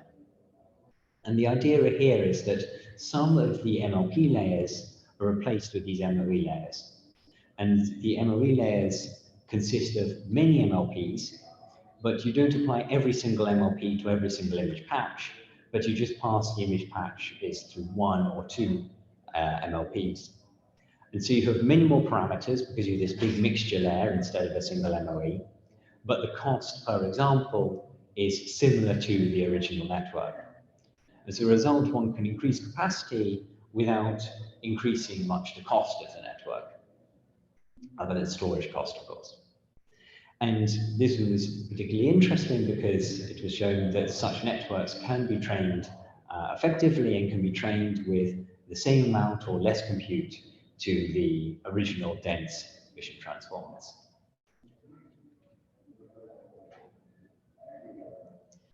And finally, perhaps it's interesting to look again at the simple MLP-based design when one does have available a very, very large amount of images, like 3 billion images. Now, of course, this is not a setting that is commonly worked in, but of course, dataset sizes and amount of compute are ever increasing. And so it's interesting to take a look at this setting to get an idea of what kind of designs and inductive biases might be interesting to explore for the future. And so, as we saw before, at the smaller scales, designs like the MLP-based mixer, which is dashed lines, don't tend to perform very well. And its x-axis actually starts at quite a large scale of 10 million images. But by 300 million images, it has caught up transformers and overtaken CNNs. And when going to this very large scale, it actually overtakes and outperforms the vision transformer. So it's curious that with really large data, somehow the simplest designs that have the fewest handcrafted priors seem to be emerging as the most performant.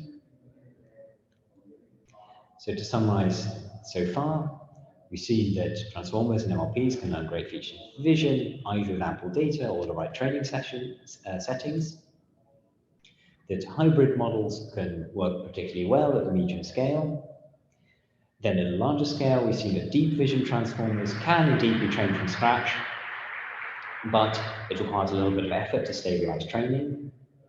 And at the larger scale, these generic looking sort of models and training setups seem to be performing very well. Finally, sort of sparsity perhaps has been a little bit less explored, but is something that it's been shown to be very successful in. Natural language processing seems to be promising for vision as well. So I'll conclude just with a few thoughts. So one is it seems that transform-based vision models have led to quite a lot of improved performance. And I think there's two effects happening here. One is indeed their capacity to learn efficiently, particularly from a lot of data, a lot of well-augmented data. But also having this different design, I think, has led to a lot of innovation and tuning of training recipes, and the back and forth between transformers and CNNs, I think, in of itself has been very useful in finding more efficient strategies for training. Secondly, I think there's a lot of papers now on the hybrid architectures and way to regularize these. This is quite well studied, but as we saw, the interaction between the optimizer itself and the architecture, while there is some work, I think is perhaps less explored. So I think that's an interesting area. And finally, we see that generally a lot of work either focuses on ImageNet training or it focuses on transfer from very large data sets. And I think it's interesting always to look at this spectrum across many orders of magnitude of data and compute and try and understand what kind of inductive biases appear as particularly useful in what regimes. And my second concluding thoughts is a few practical recommendations. If there's practitioners in the audience, I would say if you have a small data set and you just want good performance, then the best strategy is probably just transfer of the largest publicly available model that is practical for your hardware setup. In the medium data regime, so 100,000 to 1 million images, there are really many possibilities that can work well. It's been shown us in ImageNet that with the right training and augmentation strategy, there's lots of different architectures that would be effective. And in the large data regime, then the simplest, highest capacity architecture seems to perform very well. And the trick there is to really balance the compute spent on the model size versus the compute spent on the number of training steps. And that can be read out a bit from these scaling laws, but I think it's more work to understand that. So that concludes this part of the tutorial. We'll now take a break and resume at past, and I'm happy to take any questions in the meantime.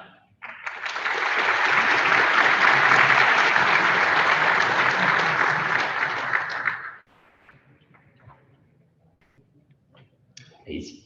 Thanks a lot for a very interesting talk. Couple of things. With no disrespect. Before we send the community to Bruce of data efficient transformer, I want to bring to your community attention work on root mass model learning. If you apply that, which was proposed in April 2021, you don't need data efficient transformer. You can achieve on small data one effect, which you mentioned, 87% of the where transformer outperforming human. If you apply on Oxford, flower data, you get 95% of the same. If you apply on ImageNet, you get less accuracy from that as well. If you got know what GML is, it is the first self-supervised learning method with massively modeling on mass structure control. So I want to know your thoughts. Yeah, thanks for the question. I didn't quite hear everything, but I think you were mentioning various self-supervised methods. Yeah, I think that's right. Is that correct? Probably the mass was one, so that's fine. So in the regime of data efficient image transformer, if you look at a method that was proposed in April 2021, it's called group mass model learning. It outperforms CNN on small data sets. So it means that on fat data set you mentioned, the VIP, simple VIP with GMML achieved 87%. You will see outperforming CNN from scratch on the data itself. Oxford Level 95. Then on ImageNet, it gives you the best results without using external data. So I don't think there is a need for data efficient image transformer methods anymore. There is a need in general, but not in a way that you don't need data efficient image transformer to overcome CNN, and that is already done a year ago. Yes, so definitely self-supervised learning is another way in which one can get better performance in the lower labeled regime. And that I didn't touch upon at all in this talk, and because there's a whole talk on self-supervised learning later. So yeah, absolutely. I have more questions on that later. I want to ask another two very important questions. One is that NLP mixer. The second NLP block. How that is related to depth-wise convolution if we increase the filter size to full spatial neighborhood? Yeah, it's similar to a depth-wise convolution, but not exactly the same. One has to do some additional reshaping. So that NLP can be implemented by transposing depth-wise convolution and then another transpose. So again, about this NLP mixer, as you mentioned, doing it with a depth-wise convolution basically means that you learn patterns that are global to the image. And like convolutions, you learn fixed patterns. Not like an attention patterns, the attention patterns are direct. Can you comment about these patterns that are being learned in the mixer? So I can comment on the pattern. So you're right. One has fixed weights, like a convolution, but of course globally fixed weights. And I think this is one reason that these networks tend to emerge performance as working well only at a sufficient scale. We did inspect a little bit the bottom layers, and one does see some, and not just us, but there are some papers that look a little bit at the weights at the very bottom of the network, and one sometimes sees some intuitive, like low frequency patterns appearing, as well as high frequency uninterpretable patterns. But deeper in the network, at least I'm not aware of any, or I do have a very good intuition as to what exactly the weights look like. It's hard to really inspect. I think there's some work that looks at the sparsity in some layers and finds that sometimes they learn to be sparse. particularly in lower layers. But as in general, for deep learning, I don't know a very good illustration for what's exactly going on in the deeper layers. So the mixed learning, you presented these results and shuffling.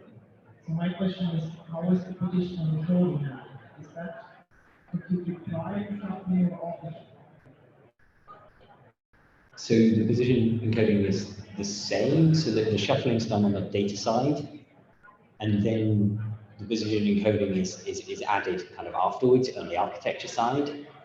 So the model, as far as the model is concerned, it doesn't see shuffled position encodings. The shuffle is deterministic.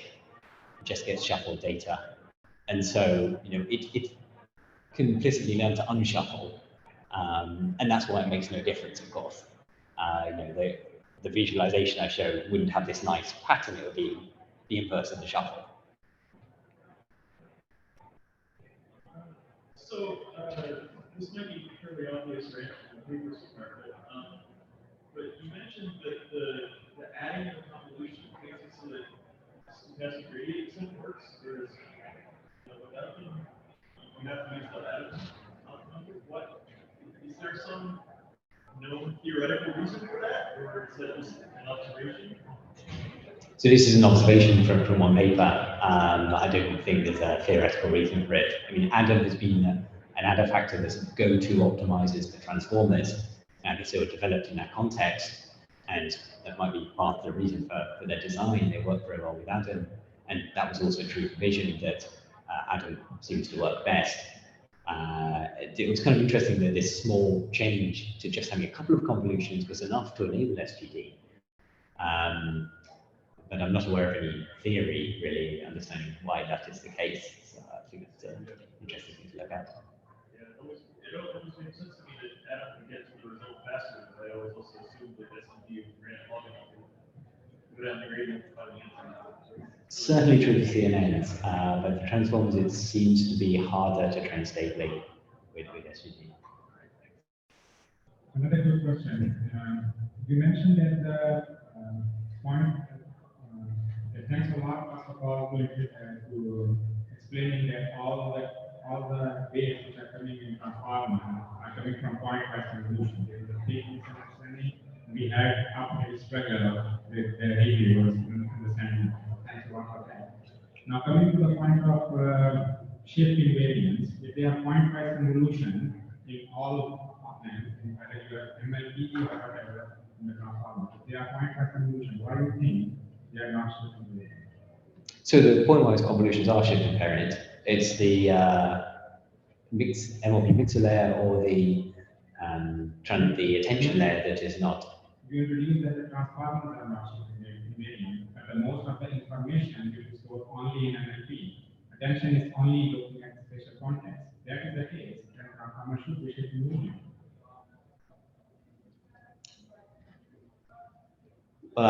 Still, the attention layer is not. So if one combines a shift invariant layer with a not shift invariant layer, then the overall operation is not shift invariant. Attention is not shift invariant, but at the end of the day, if you have n object there and n object there, you will get the same response on them, right? Whether you use local attention or whatever, because the point-wise convolution operation in MLP will enforce that. That's what at least my understanding is. Because your information is stored in the MLP layer, it's not stored in the attention layer. And that's what encodes what concept you will pick up at the end of the transformer. So if you have point-wise convolution at the end of the transformer, it will give you the same response for two things which are placed at a different location. So I think if you take a transformer and slide it across an image like a CNN, if you slide a CNN across an image. You don't do that because you are sliding it across the image and you are doing point-wise convolution. You don't need to slide the transformer across the image. You are doing that with point-wise convolution in MLP. That's right. The point-wise convolution layer is there. If you are doing that, that will enforce the transformer overall will be shift invariant, even if MSA is not shift invariant. So it could learn to be shift invariant, that's right, but the architecture itself doesn't have that prior built in. It could also learn not to be. Maybe we can discuss this online. And the second thing is that you mentioned that the only operation which is looking at the spatial context in the transformer is the MSA block. Okay, if you are talking explicitly looking at the context, then I agree with you. But since the layers are shared and MLP layers is point-wise convolution, you are sharing the template. Hence, indirectly, you are sharing the information from different locations. So it is, if you share the softmax layer between two modalities, text and language, those modalities will start to align. Similarly, when you share the weights in the evolution, then you are bringing the information from other location as well. So I don't strictly agree with what you said. Yes, so I said that parameter sharing is used in transformer, right? So the processing itself is not explicitly non-local, but due to parameter sharing, that same operation is applied across the whole image. So indeed, yeah. Another question might maybe of this question from Mike here, and also the self-supervised learning, so if you want to postpone it to that, it doesn't make sense. So I think this mass self-supervised learning that you might will start to call CNNs, but it didn't work super well. And the question would be, and then there's also EIT where they use a tokenization network. And the question would be, if we now want to do self-supervised learning with transformers or different modalities, 3D data or something, do you have any intuition on what are the objectives, especially ones that maybe tried to see them, it didn't work, what was the good idea, and now maybe they work? Yes, I think this is exactly the topic of the talk. Yes, but methods like autoencoders and masking, and even some contrastive approaches, you know, even though they work with CNNs, also work well with transformers. Actually, I can answer that. I can answer your question to a great detail if you want. It will take me probably 3-4 hours, but I can boil it down to all the things which you can think of. But let's keep it to self-supervised. Yes, it is published. It's called Group Mass Model Learning, and that's that. Okay, it is rebranded and it's a work by early career researcher who first 6 months of her postdoc after PhD, and she is a woman as well, so we should support that one. So that's the first work in self-supervised vision transformer. It predates Dino and all other works. And it is actually mass autoencoder or mass image model, whatever you want to call it. You can reprint it whatever way you want. It's essentially group mass model learning. So if you do that for multimodality, or if you do that for 3D, if you do that for other data, that's the best thing to do. To give you an example, if you do image network training on medical 3D data, MRI on me, you get like 86%. By image network training and then fine tuning on that, if you do GMML, or mass autoencoder or mass modeling, whatever, doing that only on the data, not any external data, give you 92%. Okay, thank you very much. So it's group mass model learning.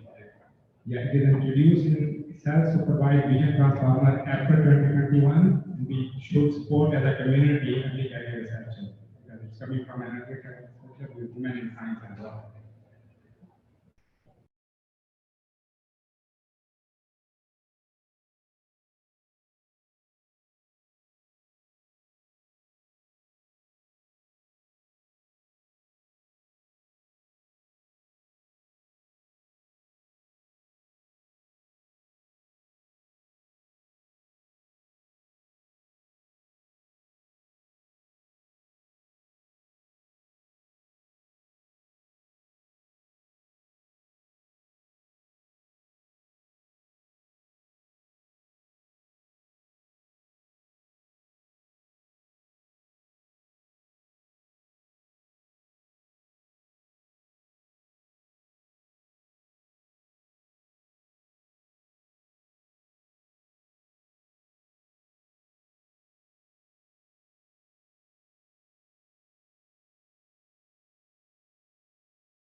Hi, Alexei. I might start you in 1 minute.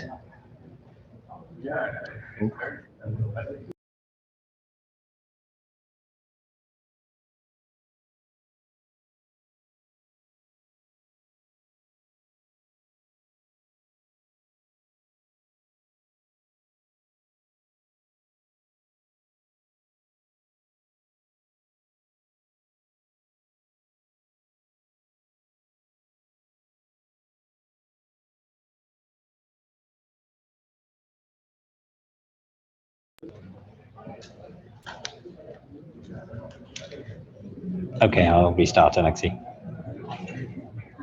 Hi everyone, welcome back from the break to the tutorial on architectures beyond convolutional neural networks. For the third part, Alexei Dosovitsky is going to talk about tasks beyond image classification. So I hand over to you, Alexei. Hello, hello. Is it working? Can everyone hear me? Yes, we can hear you. Probably, hopefully. Awesome, okay. Right, so I'm Alexei, and I'll talk, as Neil just said, about tasks beyond image classification. And it means both beyond images, so other modalities, and beyond classification, meaning other tasks. And, oops. Okay, so the outline is roughly like that. There's quite a lot of stuff, so we'll see how we get through it. I guess it'll have to be a pretty quick ride. And I'll start with end-to-end learning of instance level tasks with transformers, and then backbones for mostly detection and dense tasks. A little bit about video processing, a bit about 3D processing, a tiny bit about image processing, and then close with some steps towards universal vision models. Yes, something that are not really covered here are multimodal and self-supervised methods, because the next presentation is about them. And also, I almost didn't include generative models, although transformers are quite popular there, and generative models are kind of related to vision, but I guess I chose to focus on more kind of non-standard applications of transformers here. And to add a couple of disclaimers, this grouping above is a bit arbitrary, so there may be some overlap, and also there are tons of papers in the area, so cannot cover everything, and I'm sorry in advance if anything is missing. There's just so much work. Right, so let's dive into the first part, which is this end-to-end learning of instance level tasks. First, to give a bit of background, so here is a overview of a few popular vision tasks from the COCO paper. All of you probably know this, but just to quickly set the stage, given the image, classification would be just out the class names. Object localization, aka object detection, would be to output a bounding box for every object and also its class. And then semantic segmentation is just, for each pixel, tell which class it belongs to, and instance segmentation is kind of a little bit like a combination of detection and semantic segmentation. So for each instance, for each object, to segment it out separately and determine its class. And so here, object detection, aka localization, and instance segmentation are instance level tasks, while, for instance, semantic segmentation is not. So basically, the API, sort of like the way these instance level tasks work, is given this image and, well, maybe the set of classes that you're interested in. The output should be a set of instances, and instances can be represented as masks or as boxes, and coming with probably some class and confidence information. But the key point of this slide is that the output is a set. And then if we want to create models to solve this task, the question is, how do we make models that predict sets? And so there has been a lot of work on detection, obviously, and some popular solutions have been, one perhaps most popular was to start with an overcomplete set of proposals or anchors, like proposal boxes or masks, and then sort of filter them out for each of them, decide if it's a good one or not, and like how confident the model is that there is an object there. And this can work really well in practice. Another class of methods, which is kind of quite different and quite interesting, is to pose the problem as heat map prediction. So basically, let's say train a model to predict the centers or the corners of objects. And this way you can also avoid this issue of predicting a set, because the set is kind of mapped on the 2D image plane. And these are nice, but they feel kind of a little bit roundabout. And given the the rise of transformers in language processing, and given the fact that transformers and self-attention are set operations, so basically they are equivariant to permutation of, well, attention is invariant to permutation of the inputs, and self-attention is equivariant to permutation of the inputs. So it's basically a set-based operation. If you mix up the inputs, the result doesn't change. And given that it's a set-based thing, a natural question is, could this be used for this instance level tasks, which also operate output sets? And the letter paper from Karen et al. Was exactly operating on this intuition. So what the paper suggested was to take a usual CNN feature encoder, but then on top of that to put a transformer encoder decoder, which then outputs a set of box predictions. Because transformer is a set architecture, it can be made output a set of box predictions, and then you have this set of predictions, and you have the set of ground truth boxes. And to compute the loss on these, one can do bipartite matching. So basically, for like find the optimal pairwise matching between the predictions and the ground truth boxes, and encourage the model to kind of to match the ground truth as closely as possible. And yeah, so to go into a bit more detail about how this works, here is a kind of slightly more detailed diagram of the model. On the left, there's the continent backbone, and then the output of the backbone, the kind of the set of the feature vectors at the end. The final feature map is reinterpreted as a set, but in order to let the model know about the actual locations of things, positional encodings are added, as is common in transformers, and then this is fed through a transformer encoder, and then the transformer decoder on top actually outputs the final boxes. And the way it's done is it gets fed object queries, which are normally learned, but can also be hand designed, so that there are many follow-up works that do different things in designing these object queries. But basically, this transformer decoder, it's attending to the output of the encoder, and it also gets these object queries and transforming them into the final bounding box predictions. And the predictions can be that there's no object corresponding to this query, or that there is an object and then it comes with a class in a box. So basically there's a confidence and class in a box. And then this bipartite matching can be done, and then the whole thing can be trained end to end to do detection. Oops. Okay.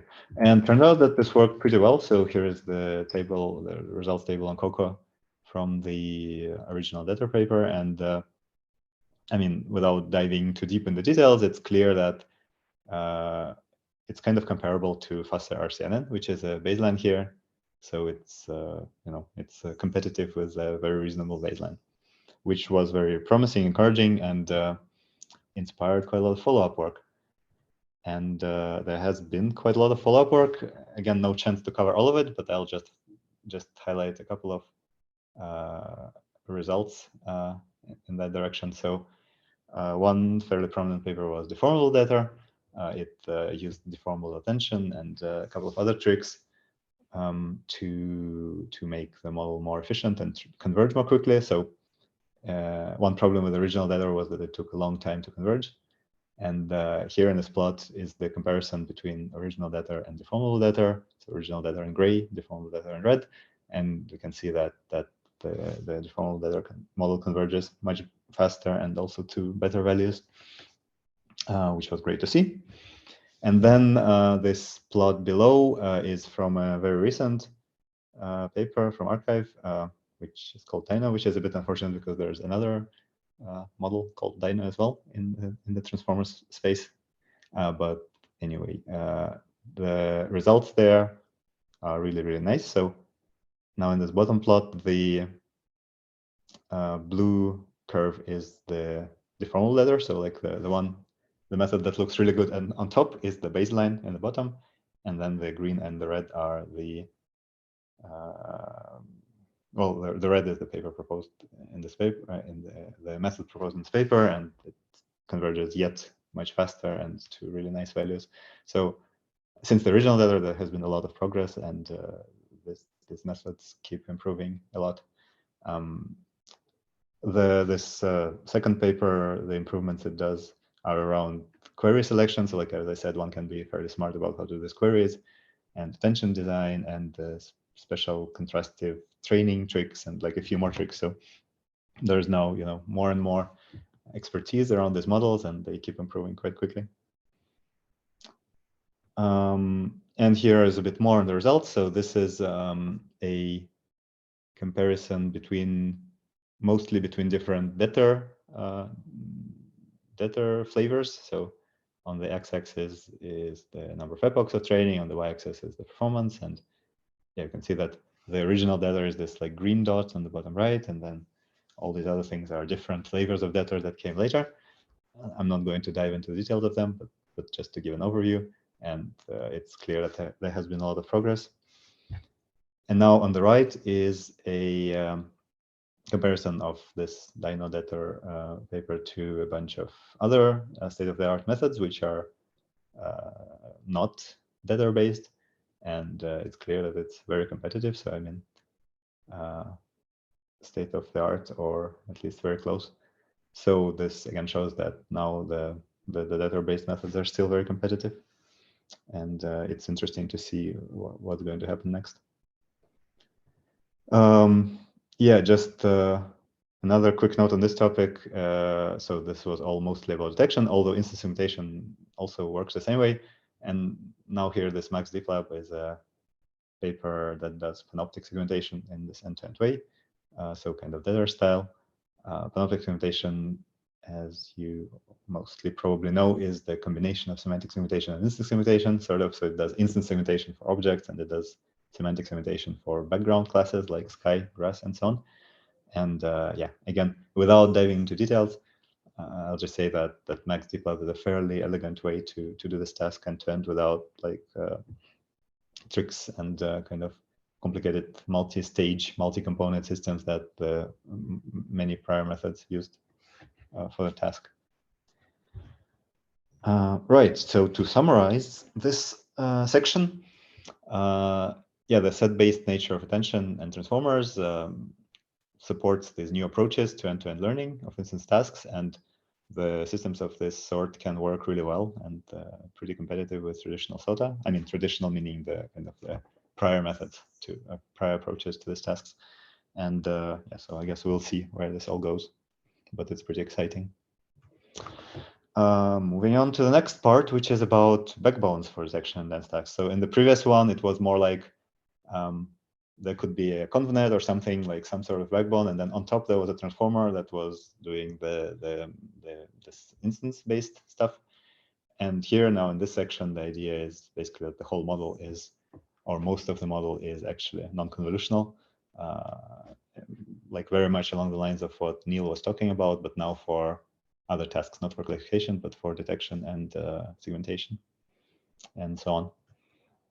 So a key issue here is, as also Neil alluded to, is with resolution. So basically, convolution is a local operation, so it scales linearly with the number of input positions, well, which is the same as the number of output positions, while self-attention is by default a global operation, so it scales quadratically, which can become a real problem for high-dimensional inputs. For instance, in vision, like for detection or so, it's our segmentation, it can be usual to have an image of, let's say, 1000 by 1000 pixels. And then even if one does some patching, like in VIT, still the resulting sequence length is quite high, and processing it is challenging. So the key issue becomes how to apply these non-convolutional, for instance, self-attention based, transformer-based architectures to high-dimensional inputs, and yet keep the fine-grained details that may be needed for these instance-level tasks like detection, detecting fine objects, or segmenting fine structures, and so on. So I tried to group there's like a lot going on in this space. I tried to group the methods in two main buckets. One would be the pyramids, so pyramidal backbones, also something Neil mentioned already briefly, but just to recap, you know, as you all know, ConvNets are usually pyramidal. So like you start with high resolution feature maps with fairly few channels, and then as you go through a model, the spatial dimensions get smaller and the channel dimensions get larger. Then Vision Transformer was different in that it was kind of uniform shape all throughout the whole model. So fixed spatial resolution, fixed number of channels, just uniform.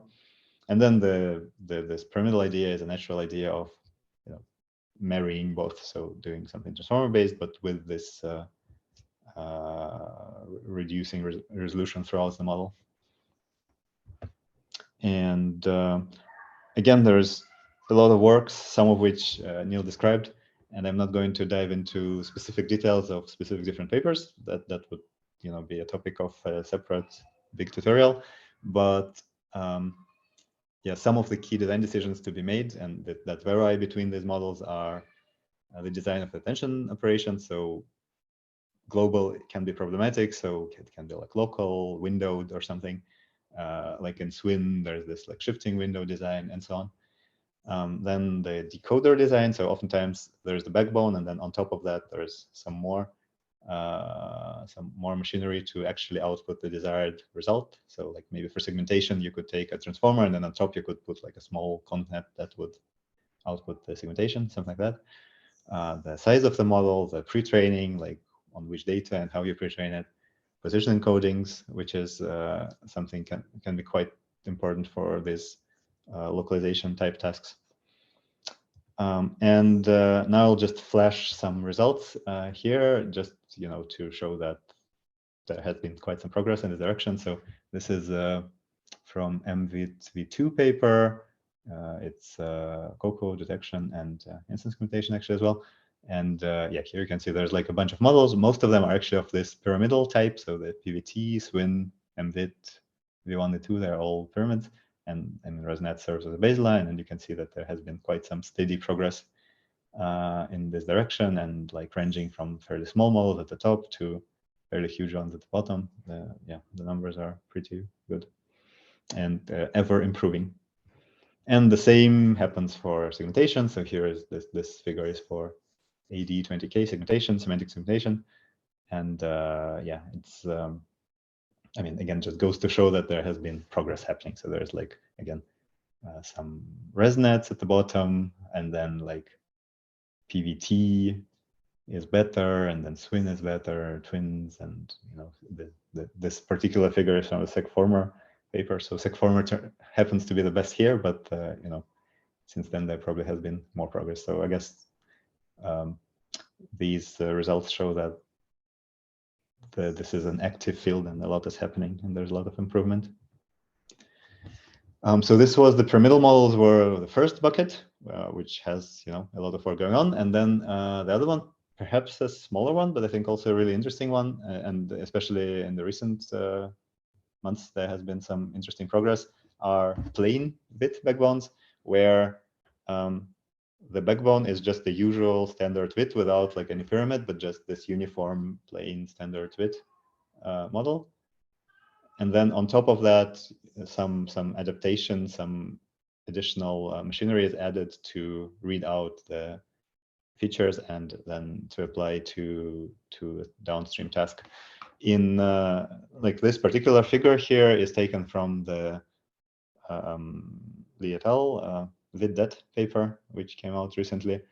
And so on the left would be the standard hierarchical / pyramid backbone, feature pyramid network. And on the right is basically what this paper suggests. I'm just showing it as an example because it's very simple and elegant and easy to show. So the grayish thing is the usual width backbone, and it's all at fixed resolution, 1/16 of the input resolution. And then on top of this thing, a simple feature pyramid is built. So from the last layer, a few convs are used to generate feature maps at a few different resolutions. And then this simple pyramid is fed to detection pipeline or segmentation. And right, so what's nice about this is that one can take just the pre-trained VIT, which was pre-trained on classification, like maybe on some huge data set or whatever. One can take it directly and then just put this like fairly lightweight adapter on top and just go with it. While for this pyramid type models, one would usually need to train from scratch, so like pre-train from scratch, because the architecture is different, and so one cannot directly easily reuse the standard VIT weights.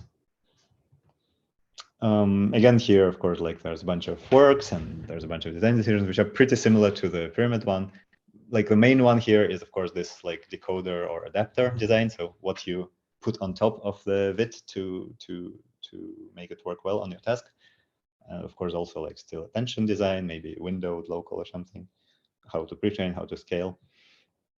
But it turns out that if one does everything kind of appropriately, then this can work really well. So this is figures again from the VidDat paper.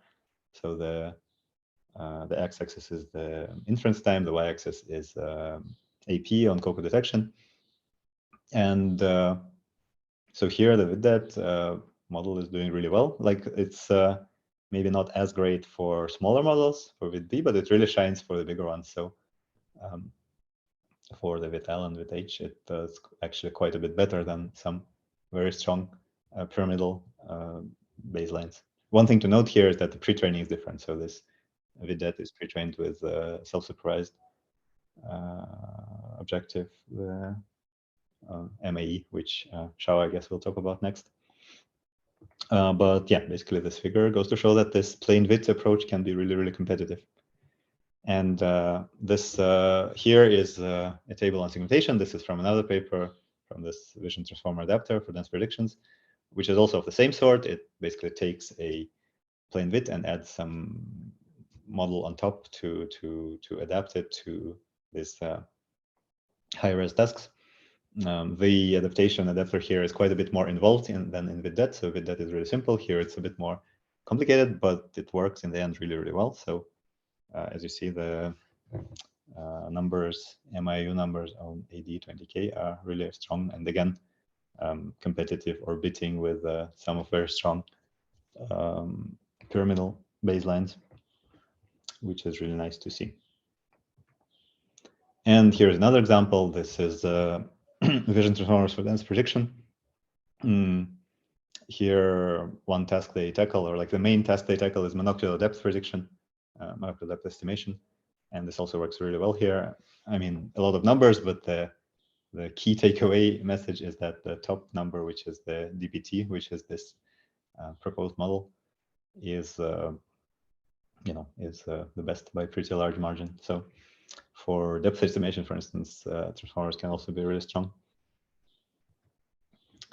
To summarize this part, backbone designs can be clustered in two groups. I guess one can cluster them in different ways, but like the way I chose here is sort of traditional content-inspired pyramidal architectures and the somewhat newer VIT-inspired plain architectures, which then add some adapter on top. And both work very well, but surprisingly, the latter can perform very competitively, especially with appropriate pre-training. And it still remains to be seen which approach ends up being more future-proof. So I guess both of them have some pros and cons, and we'll have to see what happens. But it's really interesting that these two types of approaches go sort of head-to-head. Right, so now just a few words about video processing, not much at all, really, really briefly. So, I mean, one obvious thing about videos is that they can be even larger than images. So because now videos have an additional axis, the time, so the dimensionality can be even higher. And so the decision is similar to before, but I guess one thing that's very standard for video processing models is some factorization of attention. Because the input is so large, it becomes really, really expensive to do full attention. And then what we will often do is run attention only along some of the axes, not all three axes, x, y, time, but maybe just spatially or just temporally or some other combinations of factorizations. And again, I'll just flash this table with many results at you. So this is on Kinetic 600, which is one of the standard classification data sets, action recognition. And yeah, so again, there's a bunch of models. Some of them, like Slowfast, is ResNet 101, ResNet based, and then most others are various transformer flavors. And again, yeah, clearly there is a lot of progress here, like a lot going on. The numbers are getting better and better. This particular table is from this multi-view transformers for video recognition paper, which is presented in this CVPR, I believe. And yeah, the results are really, really good. And now this is another flavor of applications of transformers to video. This is more like the debtor line of work that I started with here. So this is more about end-to-end learning of instance level tasks. And in this case, it's end-to-end learning of tracking. So the idea is basically to adapt debtor to tracking. And here we can start here on the left. So there are the frames of the video, and on the left is the first frame. And basically we can apply debtor to it. So run the CNN, transform encoder, transform decoder, then it outputs some boxes. So that's like basically debtor.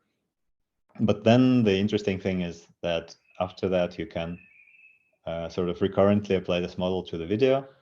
And the way it works here is that you can use the detections from the previous time step to serve as queries for the next time step. So basically this way you pass on these old detections to the next step, and then the model can just adjust the bounding boxes, and this way it can track the object.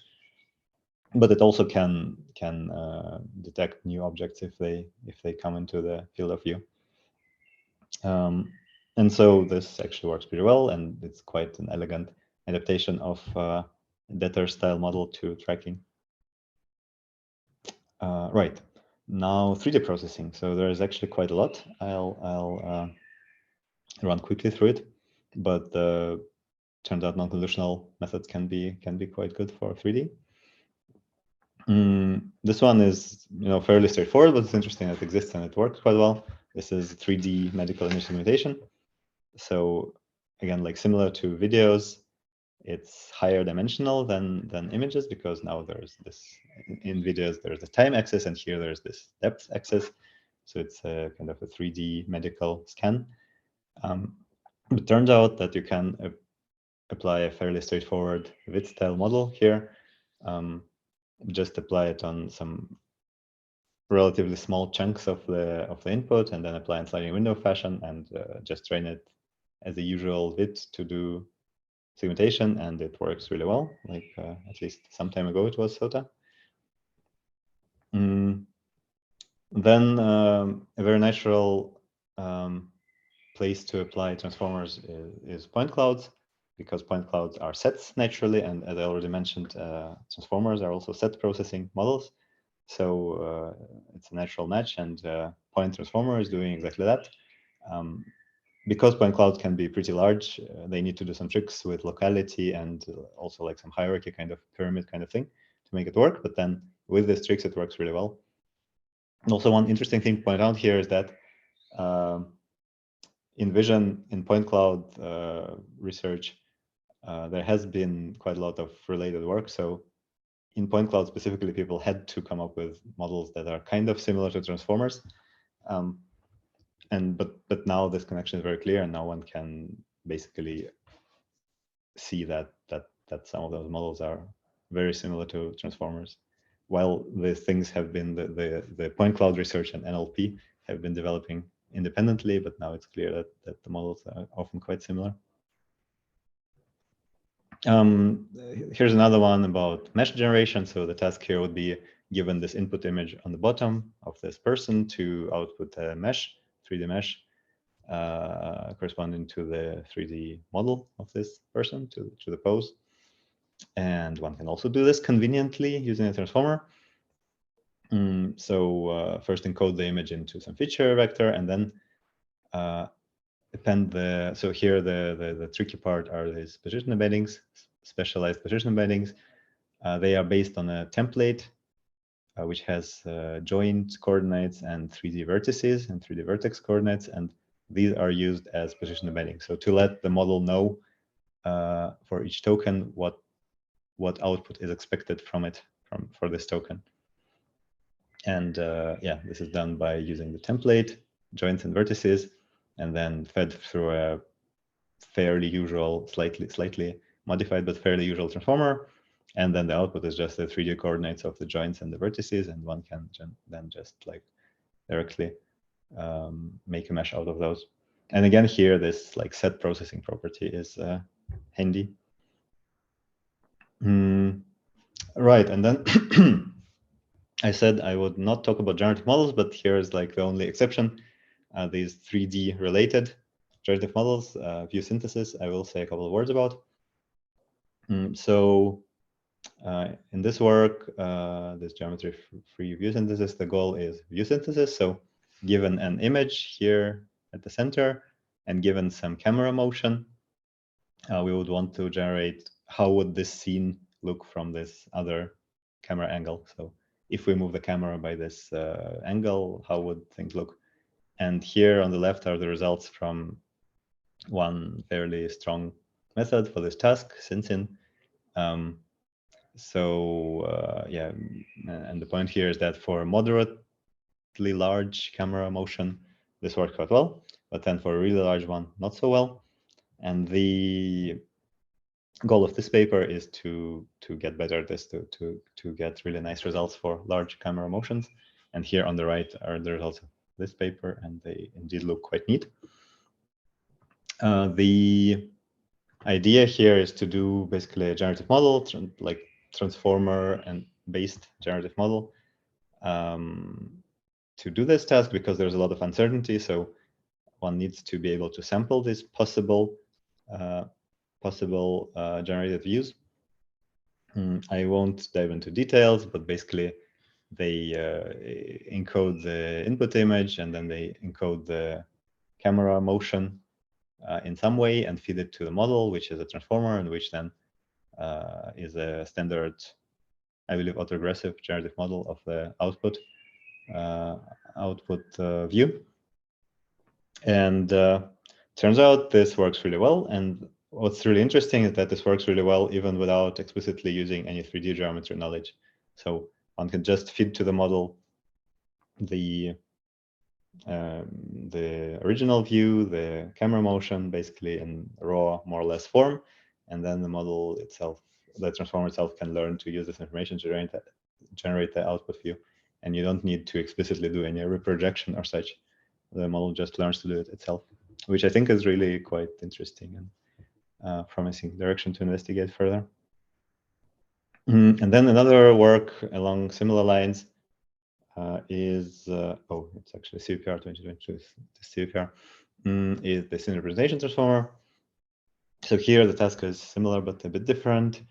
Given a few images of a new scene with or without camera poses, the goal is to encode them into a scene representation from which then new views can be generated fairly easily and in a 3D consistent way. And the suggested solution here is to do this with a transformer. Surprise, surprise. So basically feed these input images through CNN and the transformer encoder, which outputs a set of feature vectors, as transformers do.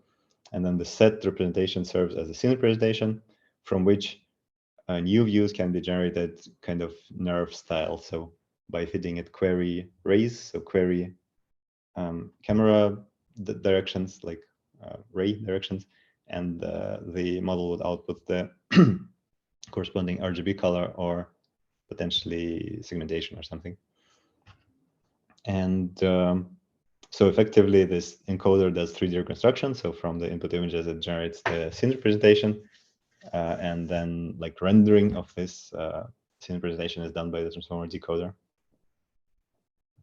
And this works fairly well. So especially like on smaller data, it works really well. Here are some results on ShapeNet and on some like more complicated synthetic scenes. On real data here on the bottom, the results are still a bit blurry, like and a bit low res.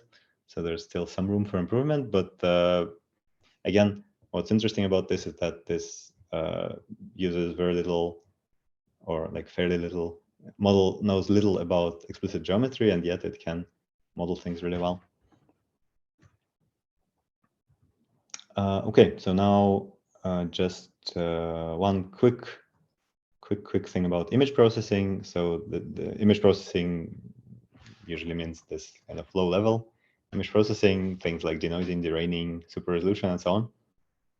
And this paper handles those basically. The idea is to use a single transformer model to model all these things, all these different tasks together, and pre-train it on a lot of synthetic ImageNet-based data. So take a large image data set, generate synthetic data for all these tasks using that, pre-train, and then fine-tune on specific tasks downstream. And turns out this works really well, state of the art on a bunch of things. Well, maybe not anymore, but at least back then it was state of the art, and like a really kind of nice and fairly elegant approach. Okay, and now the last part, moving towards universal models for vision. So the hard thing here is that there are many different vision tasks, and I guess one can come up with different classifications of them, but at least like some of them are very high dimensional, like the output would be segmentation map or optical flow or depth map or something, and some of them are low dimensional, like classification or detection. The output is kind of like a label or a sequence or like a set of boxes or something. And then some of them are sort of ordered, like maybe semantic segmentation is kind of aligned with the image, so it's kind of more list, and some other set based. So for instance, this detection instant segmentation that I was talking about, or point cloud processing, or things like that, etc. So there are many different vision tasks, and it's non-trivial to come up with models that cover a large set of them.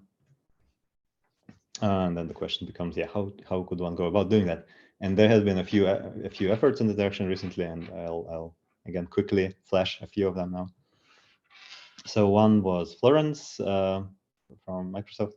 It's basically a fairly kind of, I guess, like natural approach to the problem. The idea is to have a big shared backbone, pre-train it on massive multimodal, in this case, data, and then have task-specific adapters on top of that for different tasks, like the ones listed here, for instance, and more, like image-based, video-based, image and language-based, and so on. And it turns out this can work really well. This is really promising. But here there are all these like different task-specific adapters, and I guess some thinking have been going into whether one can do without that, like whether one can avoid having this task-specific adapters. And for instance, here this transframer poses everything as frame prediction, so like as basically image prediction. Here's a bunch of tasks like semantic segmentation, detection, panoptic segmentation, depth prediction, optical flow, and so on.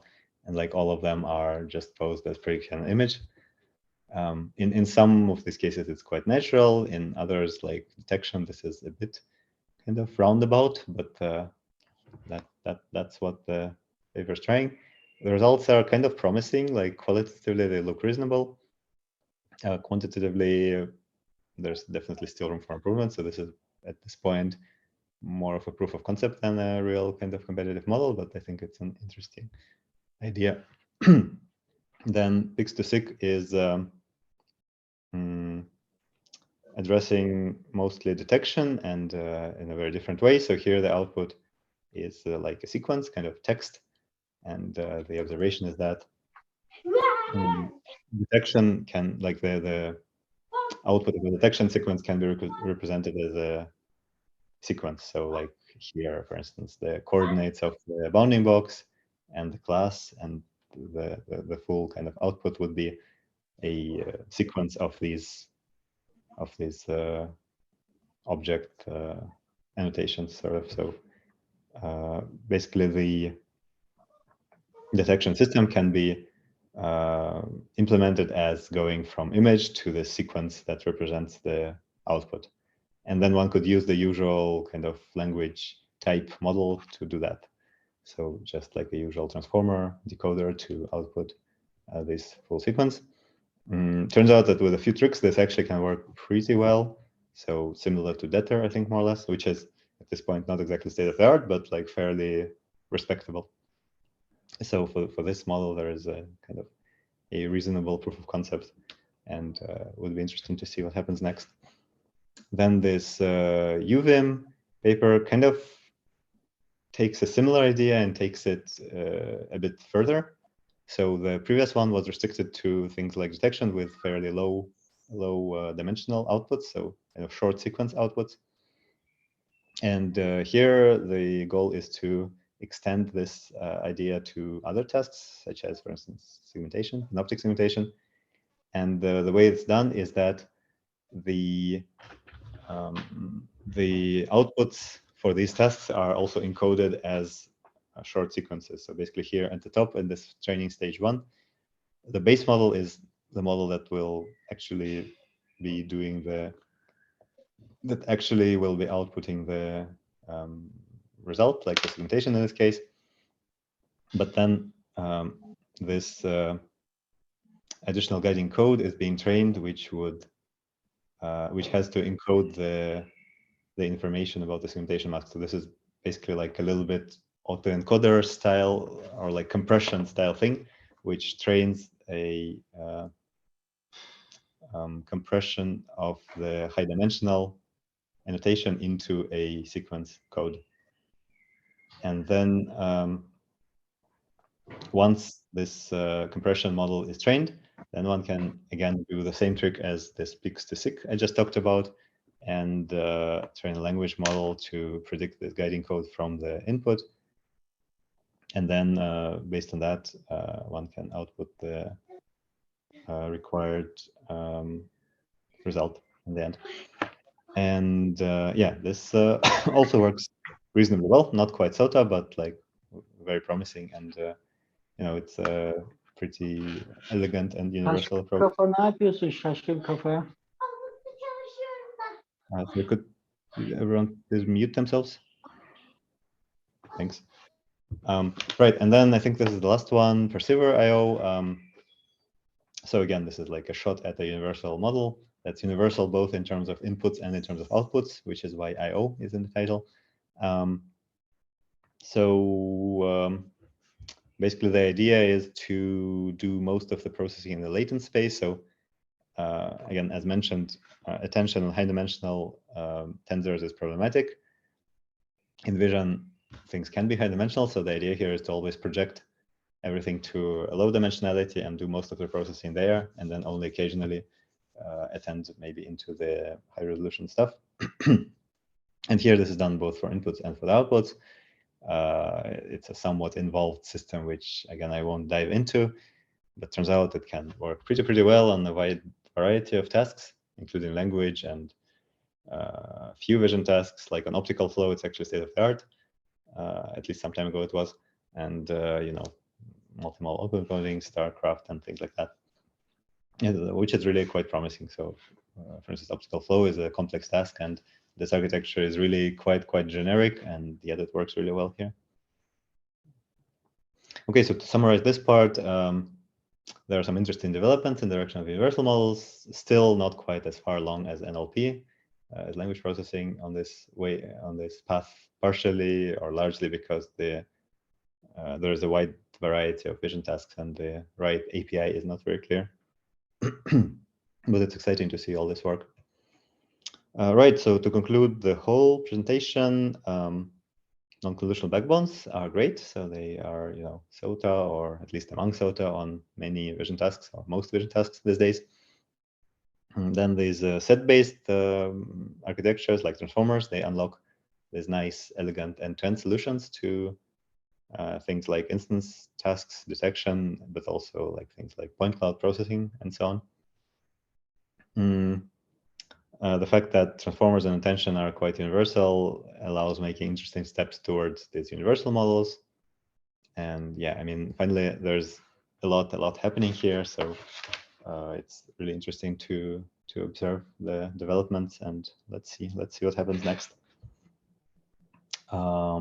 Yeah, I think with that, I'm done.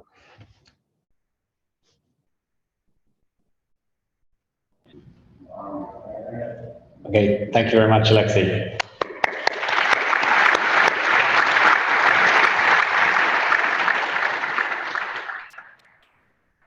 We are right on schedule, so we should move on to the last talk of this tutorial, which will be Shawar. If there is one question, then we can take it during the transition.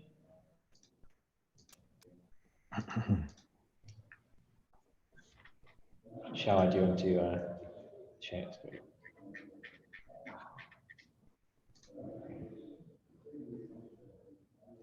Can you please take a question from the online audience? So one question for Alexei. Yeah. Can you please take a question from online audience? It's hybrid meeting.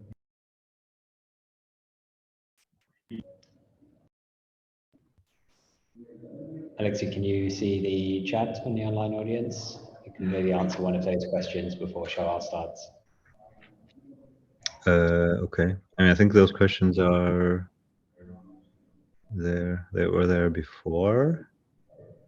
I still can, I guess. Are there some transformer variants usable on limited hardware?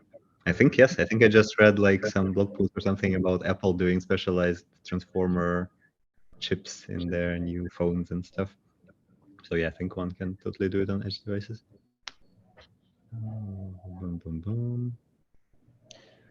Okay, we're probably going to move on and we'll go through the questions after the end of the talks.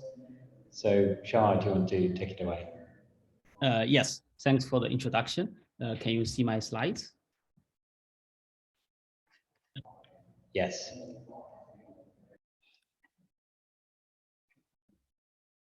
All right.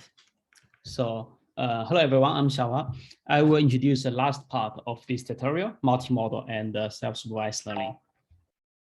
So this is the outline of my talk. It will cover two parts, multimodal learning and self-supervised learning. Note that both methods with convolutional neural networks will not be covered by this tutorial.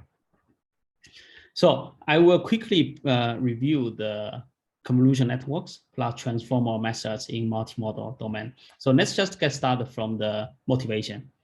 Captions versus labels. So in this plot, from the leftmost, you see this ratings, which is semantically sparse, and going to the rightmost, you see the ratings, which is semantically dense, and to the most sparse rating, which is unsupervised learning without any labels. With a single input, you get multiple views of the single input, like with a dog, you will apply different transformations to the dog, and then you get two views of the dog. Then you can apply self-supervised learning, like contrastive learning, to learn a model without any labels. And then if we assign a label on top of the image, like for image classification, you can get CMC cat or this German Shepherd.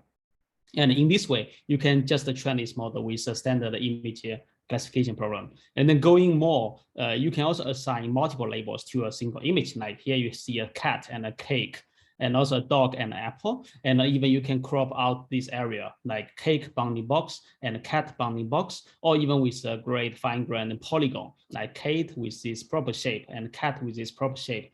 Or even going further with proper image captions, like an orange and a white cat near a plate and a white cake. So this is quite semantic dense, but however, this one does not cover the this fine-grained information, like where is the cake and where is the cat. So that's that part of information has been left out from the setup. But however, this image captioning setup indeed provides very strong or very rich semantic information for machine learning.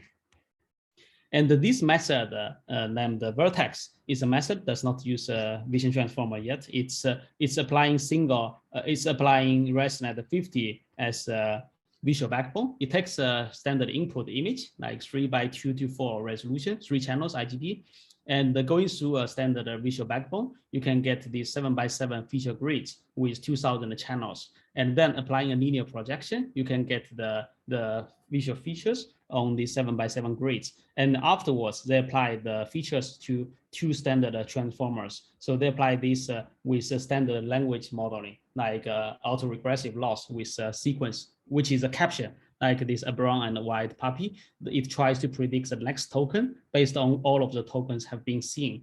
And the second transformer is doing the exact same thing, but just with reversed order. You see that it's apples at looking non-green. So it's essentially this caption reversed order.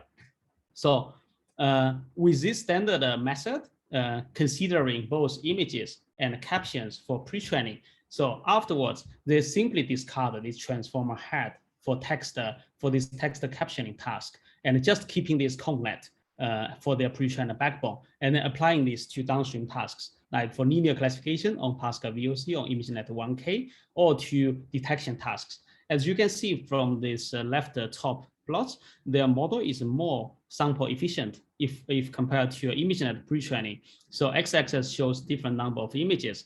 So they pre-train a model on Coco captions, which contains only 100K images. It's almost 10% of ImageNet example size, which contains 1 million images. So you see the curve cut at roughly 10^5 here. So their model achieves either comparable performance or higher performance than ImageNet pre-training. So the intuition is that with more dense semantic, you can actually get an even better model. Along the same direction, there's a method called convert. It's applying the similar ideas of image text pre-training, but in medical image understanding. So the idea is also simple. They try to making use of the natural existing textual reports in the hospital AI system, like with those radio images of chest. Sometimes you can also find these textual reports describing this describing this image. And contrastive learning has been used a lot in medical image learning. Like we apply different transformation to the images, and then use contrastive learning just on image modality. But this paper extends this to image and text. So yeah, this plot shows given input image and input a text report. They try to get multiple views from the image and multiple views of the input, like with different transformations of the image crops and the multiple sentences from the text report. And they're feeding these images to an image encoder and feeding the text to the text encoder. And then they try to do contrastive learning by comparing image and text instead of just comparing similarities among images. And they apply these laws in two directions, like from image to text similarities and from text to image similarities. And after all, they try to merge the laws from the bidirectionals.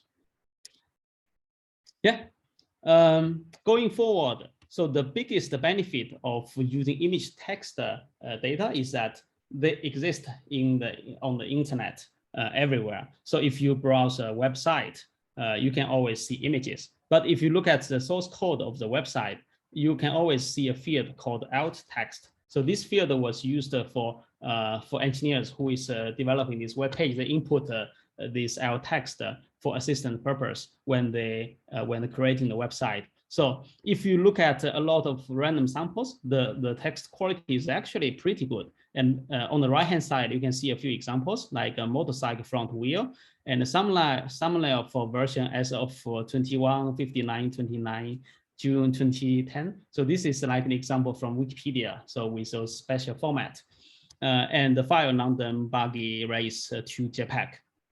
So you can see those examples are super noisy, but sometimes they also contain useful information. So if we can making use of the image and the text information, which exists almost everywhere, then you can get almost infinite of data for pre-training. So in Align paper, they try to making use of such widely available image text data set, and then apply very minimal data set filtering, like making sure the image is big enough with enough pixels for the shorter side, and also the image should not be like avatar from websites. So the aspect ratio should be in a reasonable range, as well as the text should not be too common, or the images should not be too common. And in this way, they managed to construct the dataset with 1.8 billion image text pairs. And then together with past two methods using like in medical processing or using COCO captions, we can simply scaling up those methods using this huge data set without changing the method. Line used the efficient net, so I will not discuss it in details. Instead, I will introduce a clip which try to use vision transformer. So thanks to vision transformer, it brings the modality of vision modality closer to language modality. So in NLP, the transformer has been widely used for many self-supervised learning tasks, as well as for mask language modeling. And then in vision domain with transformer, we can also try to bridge the two modalities closer, especially in the multimodal learning perspective. We will take a deeper look into this direction. So I will first introduce a clip, which is still going to the same direction of continuous scaling up the image text pre-training. So it collects 400 million image text pairs from internet, similar to Align, but it uses a slightly different strategy. So it's starting from a few queries and they use search engine to get the corresponding images. So for example, they use wordnet synsets, and they also try to use popular English Wikipedia words as well as bigrams. And then in this way, they can construct a data set from those text queries, and then they retrieve the corresponding text, corresponding image. Eventually, they construct data set with smaller size than Align with 400 million image text pairs. And this one also involving heavier cleaning efforts. On the right-hand side, you can see the method, which is essentially contrastive learning, taking images as input, going through an image encoder, and taking text as input, going through a text encoder. And then you get the list of text embeddings, and you get the list of image embeddings. And you can calculate all of the distances across all of the image and between all of the images and all of the text. So with this matrix, you could remind of the past example of this contrastive learning in medical image processing. It's the same loss, like applying the loss on rows, which is from image to text, and then applying the same contrastive loss on all of the columns, which is text to images. With this model pre-trained just on extremely large scale data set with contrastive image text pre-training, you can apply this model to many different problems. For example, you can apply this model to zero-shot transfer for a data set without labels. So it can be done with the following way. Given image, going through image encoder, you can get a representation. And then given a list of target classes like plant, car, dog, bird, you can pass those candidate classes into text encoder and get a list of text embeddings. And then you can calculate all of the distances between the input image as well as to all of the candidate classes and then ranking them. So the top ranked class becomes a classification target. So like, for example, on ImageNet with 1000 classes, you can feed in all of the 1000 classes into the text encoder, and then you can get 1000 embeddings and then turn this classification into a retrieval problem. Of course, once you get embeddings, you can also apply this to zero-shot retrieval, like image to text retrieval. Given image, retrieves the best matching text, best matching images in the embedding space. And also you can do text to image retrieval, as well as image plus text, like this Eiffel Tower image plus snow. And then you can get the embeddings and use this combined embedding to retrieve the target images. So one problem in this zero-shot classification is using prompts. So like dog, cat, those are super short class names.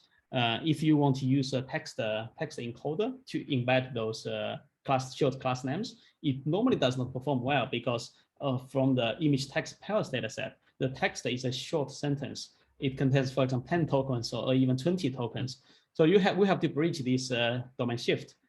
So one idea proposed in Clip is to use prompt engineering. Like you can input simply the original class name, or you can use prompt like I take a photo of a dog or a bad photo of the dog, photo of the large dog. With all of those prompts, you can assemble all of the embeddings after with a single input class name. Like you get 70 of those prompts and get average embeddings, and use that for your downstream classification problems. And they observe a huge boost comparing to simply use the short token. And if we translate this into training efficiency, you get a huge efficiency gain. And this plot shows how you can model this problem. So intuitively, with a transformer, you can either build the captioning problem as a language model, like this autoregressive example we mentioned at the beginning of this talk. Or we can model this as a standard classification problem by treating every token as a target class, as a target label. And then we can turn the target, all of the target captions into bag of words and train a standard multi-label model there. Or we can use contrastive model, which is essentially adopted in both align and the clip. So you can see that with language model, it converges much, much slower. And by switching to bag of words prediction, we get 3x more efficiency. And then going to contrastive learning, this is even more efficient. So this plot shows the comparison between ResNets and vision transformers. So they have done experiments using both ResNet as a backbone and VIT as a backbone. So in the left plot, x-axis shows forward pass G flops given a vision model, and the y-axis shows the average downstream score over 27 datasets. So let's just focus on the empty stars and the solid stars. So the empty star represents the ResNets with different widths and with different depths. And the solid stars represent the vision transformer VIT architectures with like B32, B16, L14, and L14 with higher resolution. So you can see that with the same amount of compute, VIT performing better than ResNet consistently. And on the right plot, this is a reminder of how we compare ResNets and VIT in the original VIT paper. You can see that the gap or the difference given the same amount of compute is not that huge. So we observe slight boost by switching from ResNet to VIT. But however, in this multimodal learning problem, we observe a very big consistent boost by using VIT. So the hypothesis is that the same transformer backbone bridges closer the image modality and the text modality. Thus, you observe this higher benefit while dealing with multimodal problems. And with CLIP, this plot shows experimental results on ImageNet, as well as a lot of out-of-distribution variants like collect the same class like bananas in many different environments, in many different shapes, locations, backgrounds.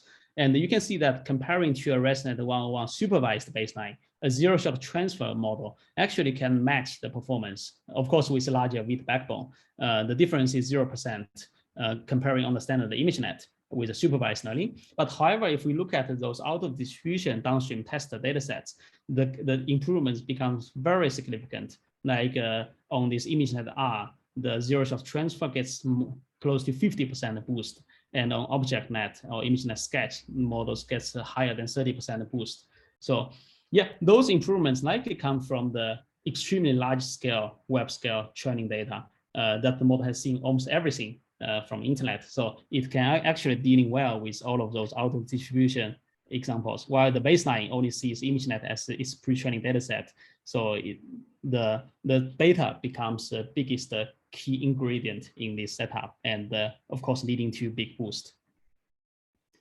So far, we have seen good results with zero-shot transfer, but if we put both CLIP and align models into this plot, comparing with supervised model on ImageNet, we can see the gap is still pretty large. Like with ResNet model, 152 layers, 2x wide, pre-trained on JFT is getting 85, and with VIT-G, pre-trained on JFT is getting about 90%. So the gap is more than 15%.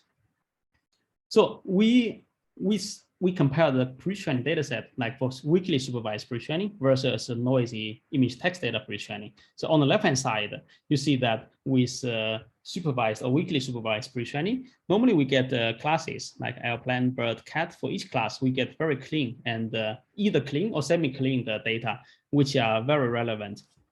But however, on the right-hand side, the images are sometimes loosely correlated or sometimes even not relevant at all. So there's a gap between the representation learning quality, especially for the vision, for the image tower, versus this alignment of image and text modalities. So can we combine the benefits from both worlds, like supervised pre-training on image for image models and this image text alignment with contrastive learning? So this comes to the locked image tuning, which tries to combining the best of both worlds. So it first takes a pre-trained vision transformer model called this pre-trained image encoder, and then does not modify this model at all during this contrastive learning. So it only takes a text encoder from scratch, and then using the noisy image and text pairs to fine-tune the text encoder only. And this way, it can make use of all of the benefits of pre-training, as well as this noisy large-scale web data for fine-tuning. And comparing to a standard transfer learning setup, like with a model, with a pre-trained model, you have to do this per task fine-tuning if you want to solve a new task. Like if your model is pre-trained on ImageNet, and if you want to, and then you want to transfer this model to pets or to flowers, you have to adapt. You have to cut the original head and attach a new head, which is designed for the new task.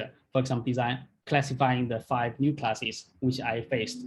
And then with locked image tuning, it only tunes the text tower, and then it can translate this problem as a zero-shot classification setup, as we discussed in this clip setup. So with this locked image tuning, the model can get much more sample efficient, like in this plot with image text pairs seen. With much fewer image text pairs seen, the lead model can get already much higher than clip. And on the right-hand side, it's almost halving the gap between a from scratch model versus a supervised fine-tuning method. So this plot shows the impact of batch size in contrastive learning for image and text modalities. So on left side, you can see the very consistent improvements by growing the batch size, and we observe consistent gains. And on the right-hand side, we use different colors to represent different batch sizes. The yellow one is 4K. So it's clearly that the large batch size can get consistent better results with larger mini batches. So this means that with contrastive learning in a mini batch, you can see more negatives, and likely you can also see more harder negatives, which is beneficial to pre-train the backbone. And this plot shows the impact of pre-training data in the basic paper. So which tries to scaling up model size, data size, and the batch size altogether. And in this plot, you can see that if we just training models from scratch, like this black bar, it's named as align, and it's also from scratch clip setup, the model is performing the worst. And if we mix the dataset, like the JFT dataset with align dataset together, so JFT is image and label pairs, and align is image text pairs. So we can observe a huge boost.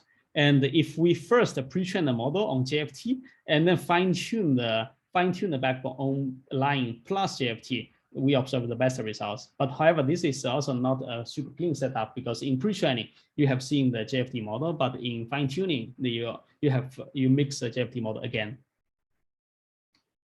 So this plot shows bit model size impact to the model. So on the x-axis we show different image tower size from left to right, from B32 to G14, and from y-axis it shows stacked bar with different text size, like starting from base. And if we use larger text model, you can see those stacked improvements. So it's clear that by increasing both image tower and text tower, one observes a big boost. And of course, it's also saturating, like for the text model, going from large to huge, the improvement is pretty tiny. And then for image model, going from large to G, we also observe a diminishing gain.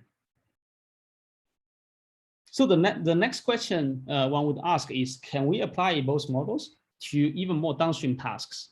So Florence has tried to adapt the clip line style image tower to even more downstream tasks on top of, including the zero-shot classification, zero-shot retrieval. They also try to use this for detection. For example, they attach a dynamic head on the pre-trained image tower to use it for object detection. And they also try to take out the pre-trained image tower and pair this with a pre-trained robot model, adding masked language modeling laws on top, and then fine-tune this model to support the VQA tasks. And of course, with image tower, you can add a video adapter, and then this can be used for video downstream tasks. So the pre-training setup they are using is quite similar, except for improvement in the loss. So they use this unified contrastive loss. So in the right plot, you can see the difference between supervised learning versus contrastive learning. So with contrastive learning, you just have positive examples on the diagonal of the similarity matrix, which shows the pair of image and text are positive, but all of the others are negative. But for a standard supervised learning, you can see with images, with multiple images, they can map to the same label. So you can see those grids in this contrastive matrix. So they try to combine the two together into a big matrix, and they use if an image can be mapped to multiple text keys, then we should treat them as just like labels. And then in this contrastive learning, it can have multiple positives, and this has led to good results. Okay, so there has also been efforts of trying to apply transformer architecture to even more modalities beyond image and text, including audio and video input. So what they have been done is they use model-specific tokenizer and to tokenize different input modalities into the same token space. And then afterwards, those tokens can be treated as this model agnostic token and feed into transformer encoder. So they have tried either model specific transformer encoder or model agnostic transformer encoder, which means they use a shared transformer encoder backbone for all of those 4 input modalities. And this has also been verified by a follow-up work named Polyvit tokenizer, which also applies the model-specific tokenizer in embedding different image patches and audio tokens and video tokens into the same space, and afterwards apply a shared Polyvit encoder to support many different tasks. Okay, so far I have introduced contrastive models or discriminative models with vision transformer. And next I will introduce generative models using vision transformer. So the big difference between discriminative model versus a generative model is that with discriminative model, we have the inputs into a transformer encoder, and we just calculating the loss and try to fine tune the encoder model. And with generative pre-training, we try to attach a transformer decoder on top, and they use standard generative loss like autoregressive loss, and try to use this one to train the models. So CVPR is a method to try to apply generative pre-training using transformers.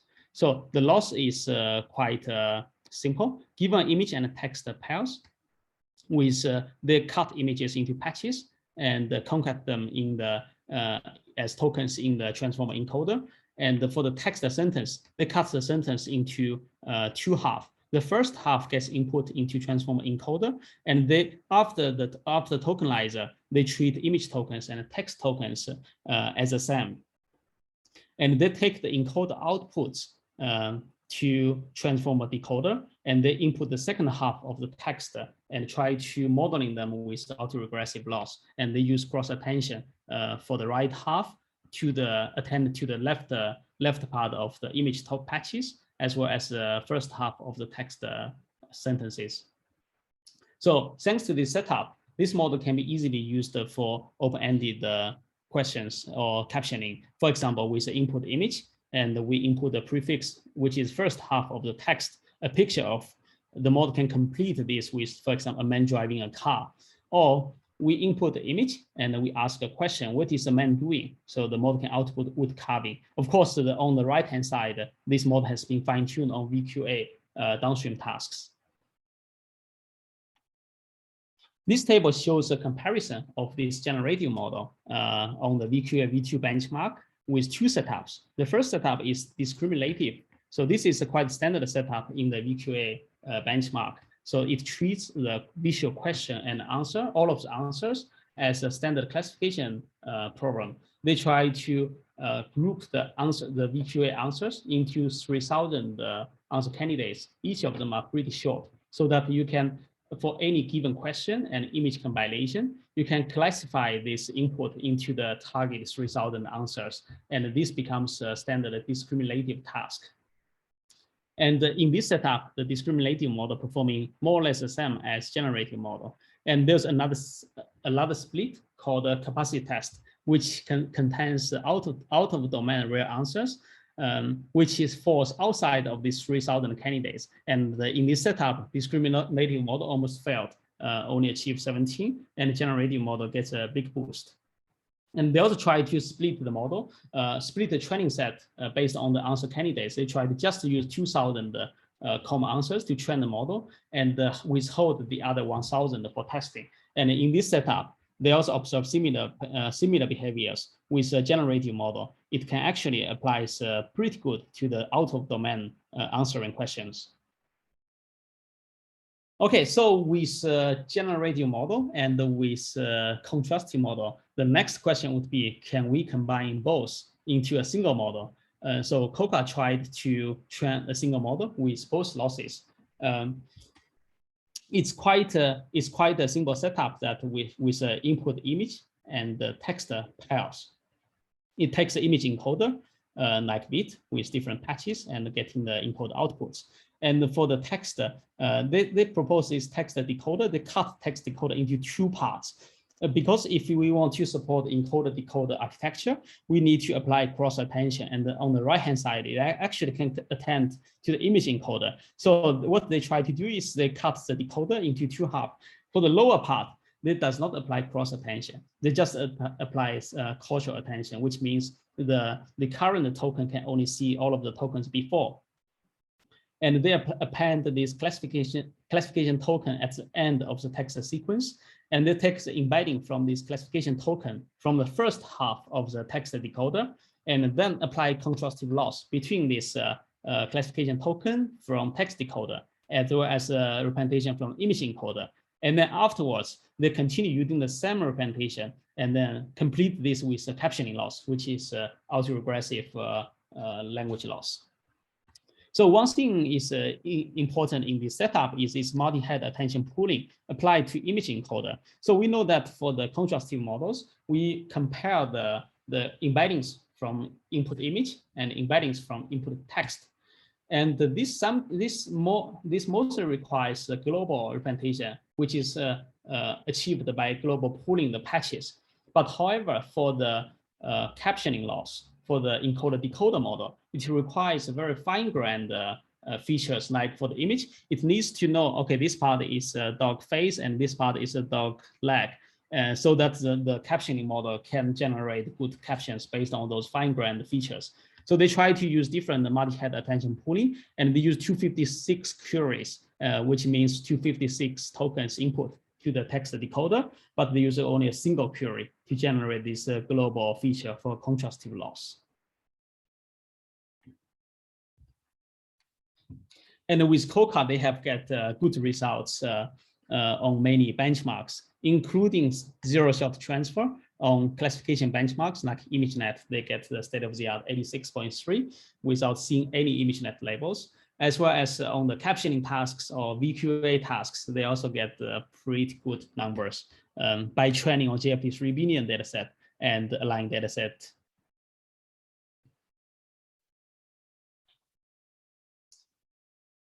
Next, I will introduce vision transformers in self-supervised learning.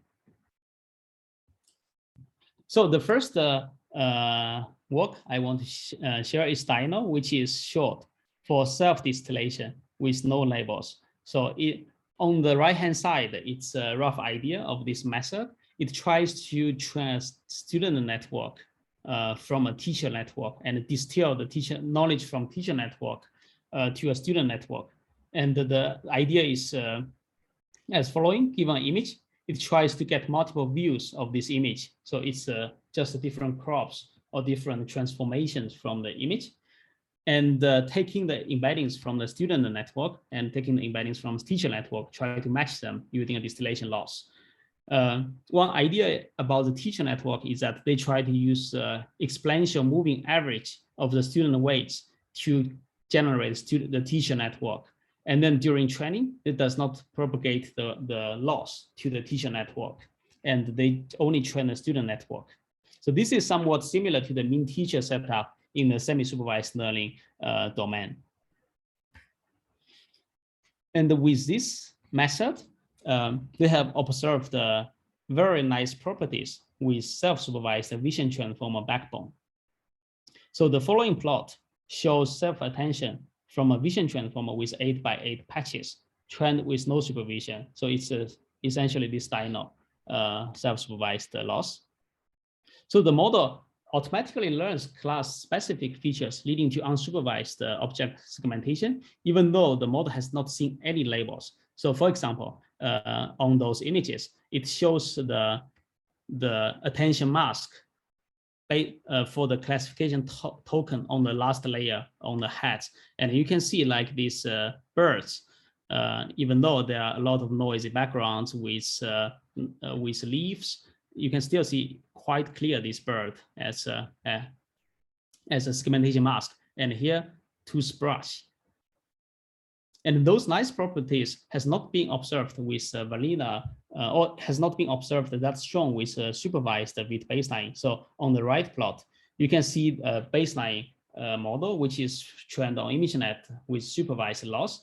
And we can still observe those segmentation masks somewhat, but the points are distributed across the full image. But with Dino, you can see this very nice property with all of those points falls onto the main object. So this could be possible that with a supervised training objective, the model can actually use a context that you solve this label prediction problem. But with Dino, it tries to ask the student network to predict a different view from the current view. So for their teacher network, they try to take a leaning towards global view, like they try to crop a large area of the image. And for the student network, they try to crop a small area of the image, like for this bird image, they could crop just the bird head for the student input and ask the student network to predict the teacher network, which has a much larger crop, which likely can contain a full image. And this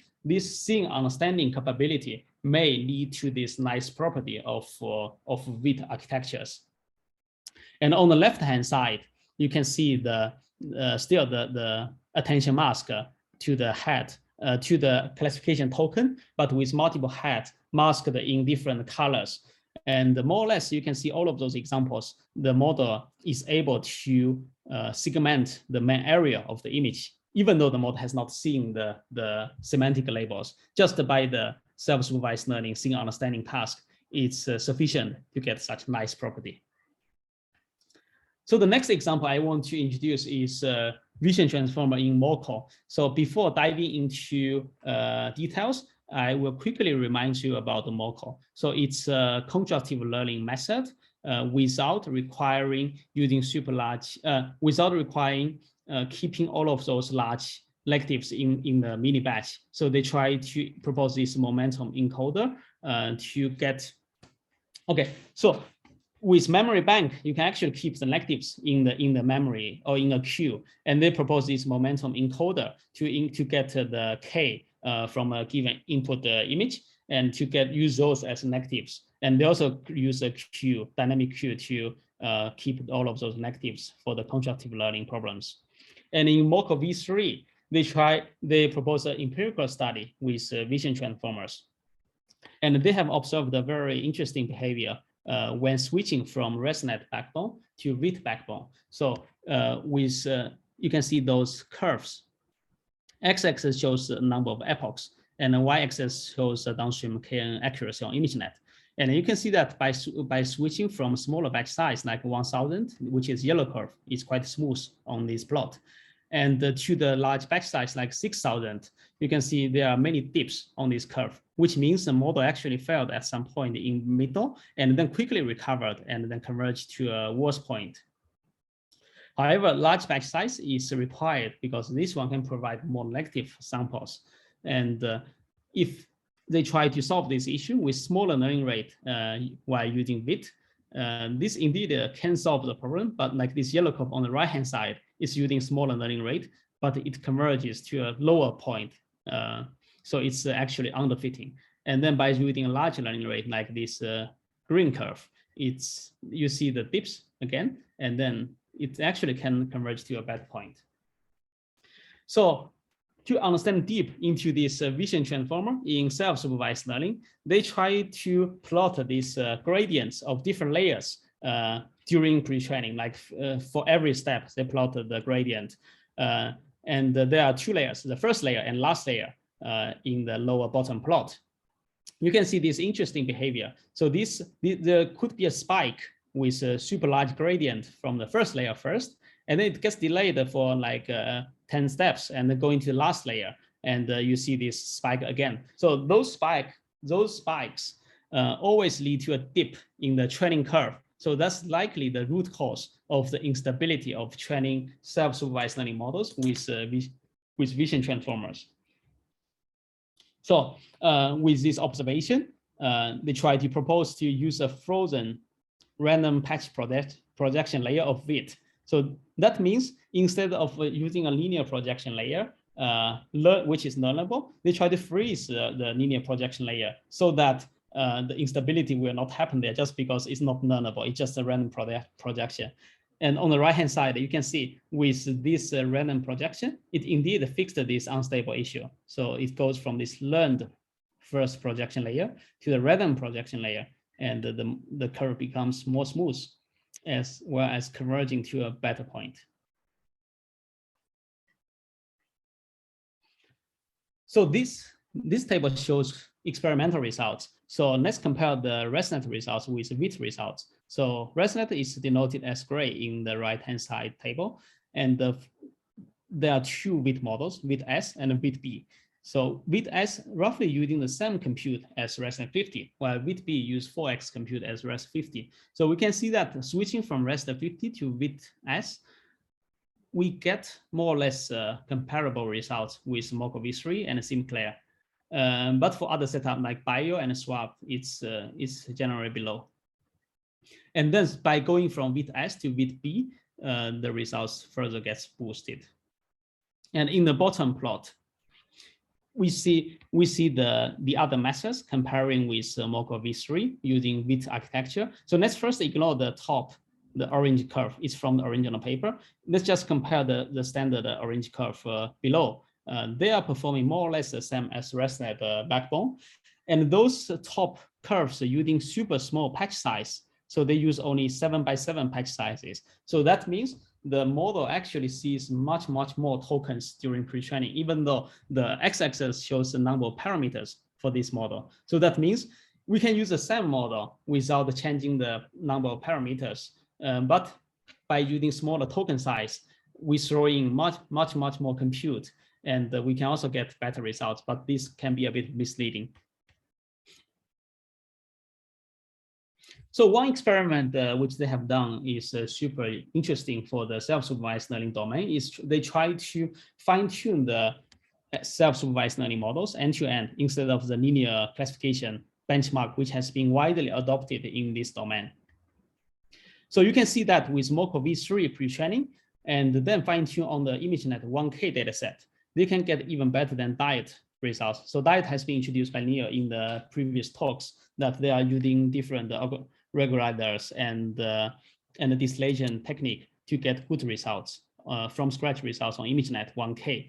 And with Moco V3 pre-training, they can get even higher numbers here. And this is also relevant to a follow-up paper I will introduce afterwards, MAE. That also shows good boost. So for self-supervised learning, then fine-tuning, it's a very practical setup because in reality, there's no restriction of forcing to use frozen embedding for linear evaluation. So it has also been studied in a lot of earlier works like S4R, CPC v3, Sinclair v2. Okay, so lastly, I will introduce MAE, which tries to bridge the gap between NLP self-supervised learning and the vision self-supervised learning. So in natural language processing, the self-supervised learning has been widely used, for example, in BERT and in GPT. They have got very great results, either with masked autoencoding or with autoregressive language modeling. But this has not yet happened in vision yet. So in the MAE paper, they try to understand this from three differences between vision domain and language domain. So first one is architectures are different. It's convolutional neural networks versus transformers. So now this has been addressed by VIT, which we can use a single, even a shared transformer architecture for many modalities. And the second point is information density is different. So words could be information dense, while image pixels can be reconstructed with little semantic. So in that sense, the image pixels contains very low-level information. So if we just ask to reconstruct a 3x3 small window from the full image, this can be simply done by interpolation without any semantic understanding. So this could be addressed by masking a very high portion of random patches. Like we just input the head of a bird and then asking to reconstruct the full bird. So there's nothing low-level information you can use. You have to understand the semantic and understand the scene to solve this task. And last point is reconstruct the pixels versus reconstruct words. So of course they contain different level of information for this loss function. Yeah, one small note is that original VIT paper has also performed a preliminary exploration of masked patch prediction for self-supervision and observed the results falls between from scratch setup and a weekly supervised pre-training setup. So along this direction, BITE trying to introduce a two stages method to do this masked image patches prediction. So what they did is they take the off-the-shelf DALL-E discrete VAE as an image tokenizer. They can map an image token into the dictionary and get these discrete representations. And what they did is they get the different patches of the image and randomly mask areas of the image and feeding all of those patches with mask into a BITE encoder. And then the loss is to predict the missing patches or the masked patches using the tokenized DALL-E VAE output. And this way, the model can be pre-trained unsupervised and then fine-tune on internet and achieving good results. So masked autoencoder is doing the same problem, slightly different. So they also mask different areas of the input image, but instead of inputting the full sequence of tokens, including the masked areas into the encoder, they only input the unmasked patches into encoder. You can see here, there's no gray patches to the encoder. So this is good as it becomes very efficient because the calculation cost or the resource cost is quadratic to the number of tokens. So if we can mask a large area of patches, this can save a lot of compute. And after encode output, they add back all of those masks as a placeholder and input all of those tokens into a decoder, and then try to ask the model to reconstruct the original image in the pixel space. So they did the study on the masking ratio. It's quite interesting that in vision domain, you have to mask an extremely large ratio to get good results. So on the right top plot, you can see with masking ratio up to 40%, 50%, the model is starting doing great on fine tuning. And for linear evaluation, you have to mask up to 70% to achieve good results. So that's essentially the reason image pixels contain different level of semantic comparing to language words. Like for BERT, it usually masks only 15% of the tokens. Just with if you can mask, for example, nouns from a sentence, the model can already have to do a lot to understand which noun is it in this context. But for image, if you just mask less than 10%, it can be easily done by interpolation. So this is quite important to force the model to solve high-level semantic problems. And the second point is about the decoder size, which the model is asked to reconstruct the pixels. It's also interesting that with fine tuning, so it's the second column here, with fine tuning, even a single block decoder with a super narrow, like 128 dimensional width, the model is doing great with fine tuning. So that means you can actually cut a lot of compute during pre-training for your encoders by masking 75% of the areas, and then only using a very lightweighted decoder to reconstruct the pixels. And then this can also accelerate the training. And if we want to look at also linear quality, then they choose this 8 blocks plus 512 dimension. This is a very small model, even smaller than with S. And they also tried encoder without mask tokens, like also input the masks into the encoder. It's doing both worse and slower, 3x more compute. So one last note on this work is that if we continue looking at this linear projection in the self-supervised learning domain, this MAE method is actually performing worse than Mocha V3. So it's on the leftmost column of this plot. It shows how many blocks has been fine-tuned on the downstream task. And by fine-tuning more blocks of the self-supervised learning models, you can actually see that the MAE quickly catch up. And by fine-tuning the full network, MAE can actually get close to 1% better than Mocha V3. And with ImageNet 1K pre-training and then fine-tuning on the full ImageNet dataset, MAE can actually get close to 87.8 results, which is pretty good, considering no additional data has been used in this setup. Okay, so let me conclude the talk. So first, the efficient transformer has bridged the gap, the architecture gap between vision and language, and even more modalities like video and audio, like VAT and Polybit tries to use a single shared model to handle many modalities by just mapping the tokens into the same space. And the vision transformer backbone also allows end-to-end modeling with vision language pre-training. This not only makes pre-training simpler, like SIM, VLM, COCA for the generative tasks, but also it also leads to better results, like in CLIP, LIT, BASIC. By using VIT backbone, it's producing better results than ResNet backbones, even though both models using the same number of compute. And finally, with VIT in SSL, in self-supervised learning, it also leads to great results. Either with emerging properties, we get this segmentation mask for free, or we can support the real BERT in vision, like with ByTE or with MAE. Yeah, this page lists the available code bases. It's not a complete list, but it shows where you could find code for inference, for pre-training in both JAX and PyTorch, just for reference. Thanks a lot. So we still have a few minutes left. So if we have any questions, we can.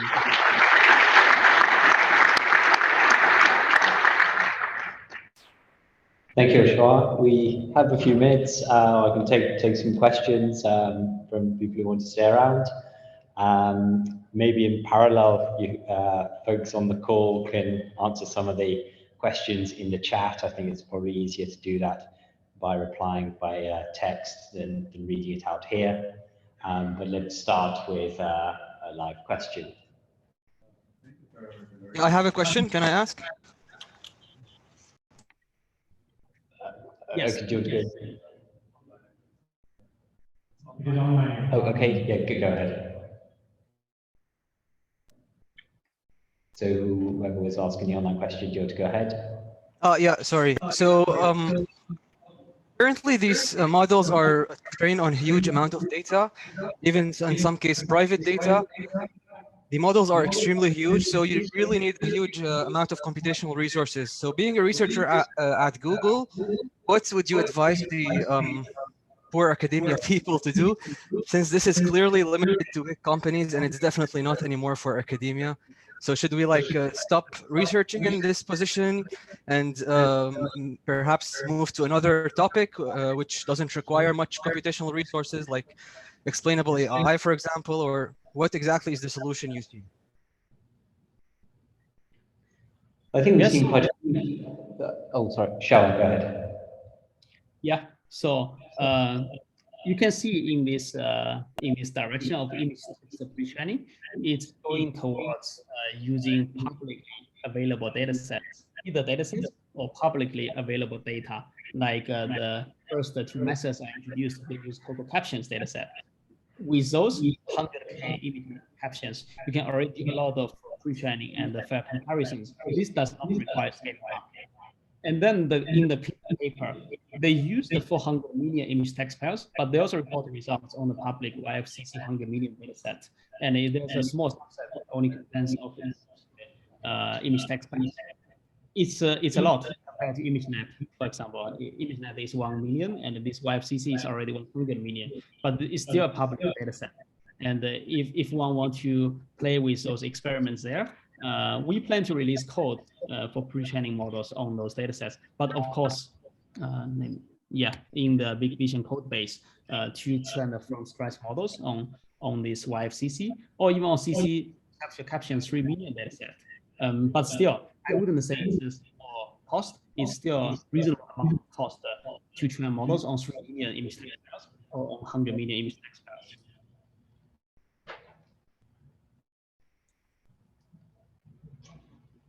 Okay, should we jump to a live question? Thank you very much for the next talk. My question concerns Mali and Cloud. There was earlier work on context encoders learning features by inpainting, where it seems same or similar objectives didn't work well with CNNs, and now they seem to work super well with transformers, and I would like to have some integration on why it is, especially also comparing the byte coding with the token-wise encoding.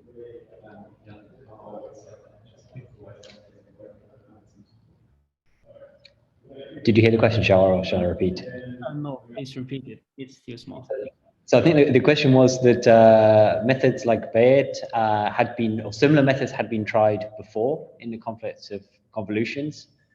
How come they're working now, or how come it's the performance is better now when people are trying with transformers than previously with convolutional approaches to do in painting and such?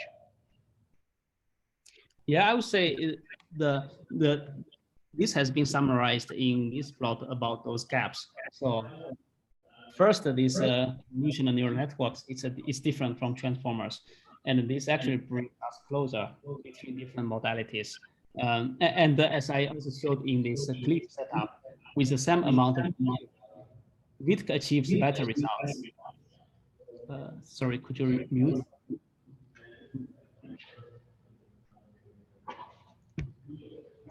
Yeah, so we observed that with BIT and with ResNets, the transformer can achieve better results given the same amount of compute, even though they are performing equally good on ImageNet or on those classification benchmarks, but on image text on those downstream data sets, transformer can actually generalize better. So that's the first observation, and likely this leads to better results. And the second is for the inpainting. For the past methods like the image inpainting, so far as I'm aware of, they try to inpaint the middle area or inpaint a consequent area of the image, but with and also not with a super high masking ratio, but with the recent efforts like Byte and the masked autoencoders, they try to mask a super large ratio, like 75% of the images, so that just looking at the image, you cannot use a local context to recover those parts. And then in that case, the model is forced to solve this semantic problem. So this is different from BERT. So in the past, for the inpainting with convolutional networks, if the area is small and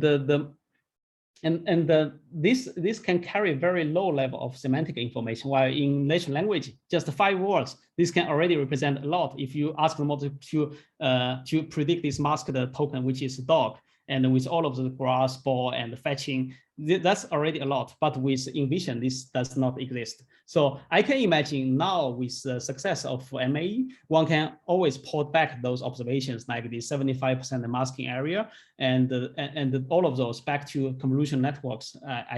I believe those two should perform equally good. It's just about those observation and those high masking area. It's a key to this method success. Thank you, Shawan.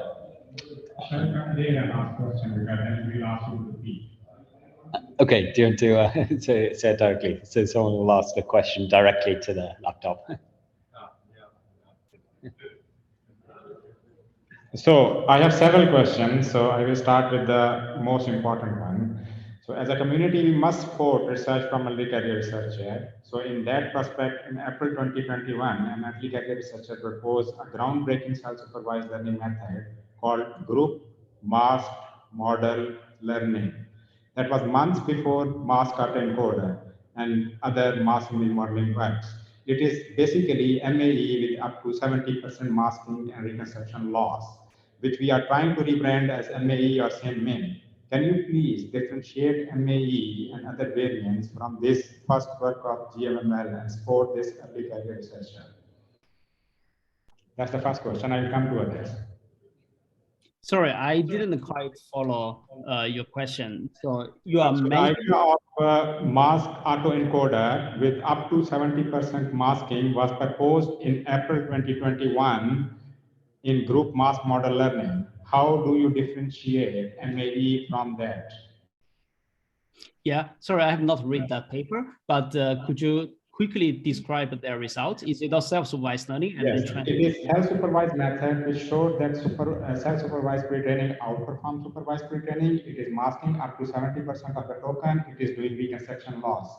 And it is introducing not only masking by zero, but other alien concept like noise as well as structured alien concept randomly introduced. And it is converging much faster than MAE. How would you differentiate? I see.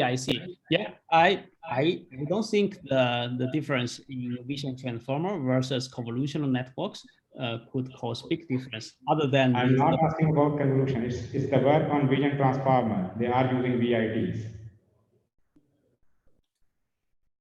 It's called self-supervised vision transformer, or you can look for GMML is all you need. So that's basically MAE with 70% token and superior way of masking, leading to faster convergence, and will not go into the problem which we present in the second last slide. Yeah, I can check this paper afterwards. Yes, thanks a lot. Please support that. Now coming to your multi-model work of SIM-VLM, can you please go to that slide? How would you differentiate that from CVPR work? So how would you differentiate SIM-VLM from CPTR, which was published in 2021? Yeah, I suggest you send me those papers and then I can take a look. Okay, so the third thing I want to ask is that you are using encoder-decoder architecture, while BERT, for example, in NLP, is encoder-only architecture. If you don't use decoder architecture here and use all the bells and whistles which you have introduced in SIM-VLM, would you get the same results or better?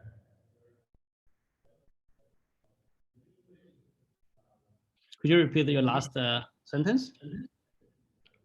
Okay, as we know that BERT is encoder-only architecture and it outperforms encoder-decoder structure. So you are proposing here encoder-decoder structure. You are passing first 5 words into encoder and then you are using decoder with autoregressive loss to reconstruct.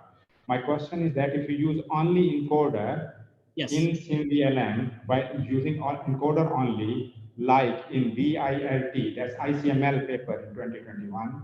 So in similar way, like in VILT, would you get further benefit on SIM-VLM? And why wouldn't you follow that approach rather than following encoder-decoder architecture approach?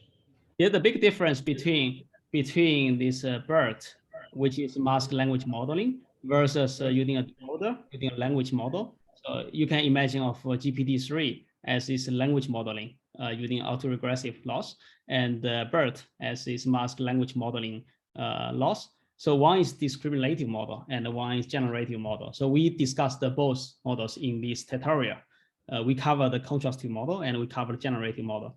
So the biggest advantage of those generative models, which is GPT-3 style, is you can ask the model any questions or input any prompts like this cut here, and the model can complete the question automatically. This is a better API, but then quality-wise, to your question, there's actually not huge difference. So for example, in this table, you can see they apply this model either discriminatively by fine-tuning the model to the target classes, or apply this model generatively. So the quality is similar, or even though the discriminative model performs better sometimes, but then for this out of domain or for the open-ended questions, the generative model is doing a better job, like GPT-3. But for those fixed question patterns, the masked language modeling or BERT is doing definitely a good job. So I would say both models are great, and they are just good at different problem types. Thanks, Xiaohua. We have someone else to ask a question. Yeah, first, I mean, thanks for the talk and for the whole workshop. Just one organizational question. Could you make the slides available sort of after the workshop? Because I think they're really good, well resourced for the whole topic. Yes, slides will be available afterwards. Awesome, that's great. And then sort of one content question, right? So a lot of what you've shown depends on pre-training, on the large sort of corpuses that are available for natural images. So is there like some strategies how to go around these requirements sort of for other domains like medical images, or yeah, sort of images where we don't have these very large sort of built data sets? I mean, it's a pretty generic question, I guess, but if you have like any sort of hints or any work you know on this, it would be pretty interesting for researchers from like other domains. Xiao, do you want to answer? I can also comment to that. Yeah, yeah, just feel free to chime in for any question. So from my side, I think for the medical images, it depends on what, if you can get it from, if it's publicly available, then of course you can construct this data set. But to my understanding, this is mostly available in hospital systems, which is has higher threshold of getting those images. And for the first method, which is applying contrastive learning on medical images, they indeed try to collaborate with the hospital AI system and getting those data to train their methods.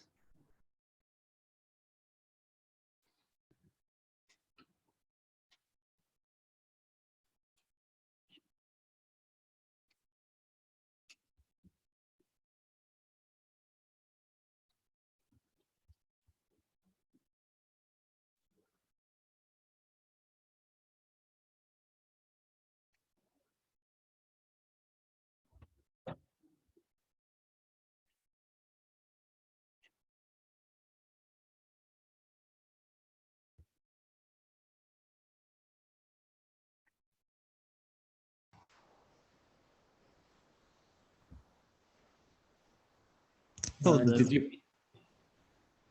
forget to unmute the room, Neil? Sorry, probably people couldn't hear most of that from the audience, but yeah, I was just saying that, you know, there's one strategy is transfer from natural images using public checkpoints. There's another is sort of data efficient methods and using architectures that combine the best of transformers and CNNs, and then self-supervised learning on top of supervised learning using unlabeled images or the same images. There's the papers referred in the slides, plus the GML paper that's been referred to, and I expect hundreds more papers on this topic that are not cited here, right? It's an enormous field. But I think that strategy sort of probably self-supervised or supervised for when one really moves away from natural images is something that's in development, but it is going to be a good one. Thanks. Yeah, and for the slides, I guess they'll just be on the website. Yes, we'll put them on the website probably in a day or two. Yeah, awesome, great, thanks a lot. Cheers. Any other question? Okay, then we have one more question. Yeah, I completely agree with you. On medical side, I would highly recommend using GMML all you need, which is the next version of GMML. we already showed that we already used, we didn't show it on in the paper, that if you use, as mentioned, ImageNet pre-training, you will get around, on a data set with 1100 patients, you will get around 86% accuracy. But if you use GMML, self-supervised learning, and then fine-tuning, you will get on the same data set 92 without using any external data. So that's one thing, and I would like to really thanks a lot for the great talks you have been presenting, and really the great effort which has been went into this organizing all this event. Now, a little bit last question, and so you showed the results where image text pre-training help greatly on vision task only. This is a well-established method that language can act as a super signal for vision. You are comparing with ResNet, which was trained with one level only, while you could have used unified feature learning in CNN as well. And for example, as introduced in AAAI oral paper AXMNet, and then that comparison would have been more interesting to see whether CNN would enjoy the benefits of multimodality, because there is a clear mechanism of using multiple modality in CNN right from the beginning. So it would have been more interesting to see that. Thanks. Yeah, that's a great point. This actually is an ablation test in the CLIP paper, which they applied both ResNet as a backbone and the vision transformer as backbone. But of course, this could be just from the ablation test. So the results is from the single paper. And then the second one is from Align paper, which I did not go into depth in my talk. They try to use EfficientNet as an image backbone while learning from the text, from aligning image and text.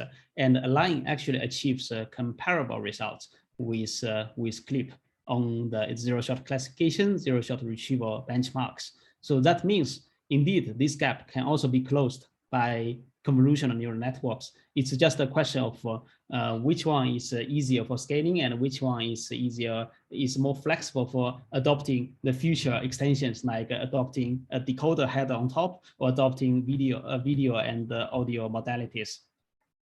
Yeah, the short answer is convolutional neural networks should just performing comparable to using a weight backbone. Okay, thanks for all the questions. I think that is we're about at time, and so take any other discussions offline or in the chat in the Zoom call. And yeah, thank you very much for attending.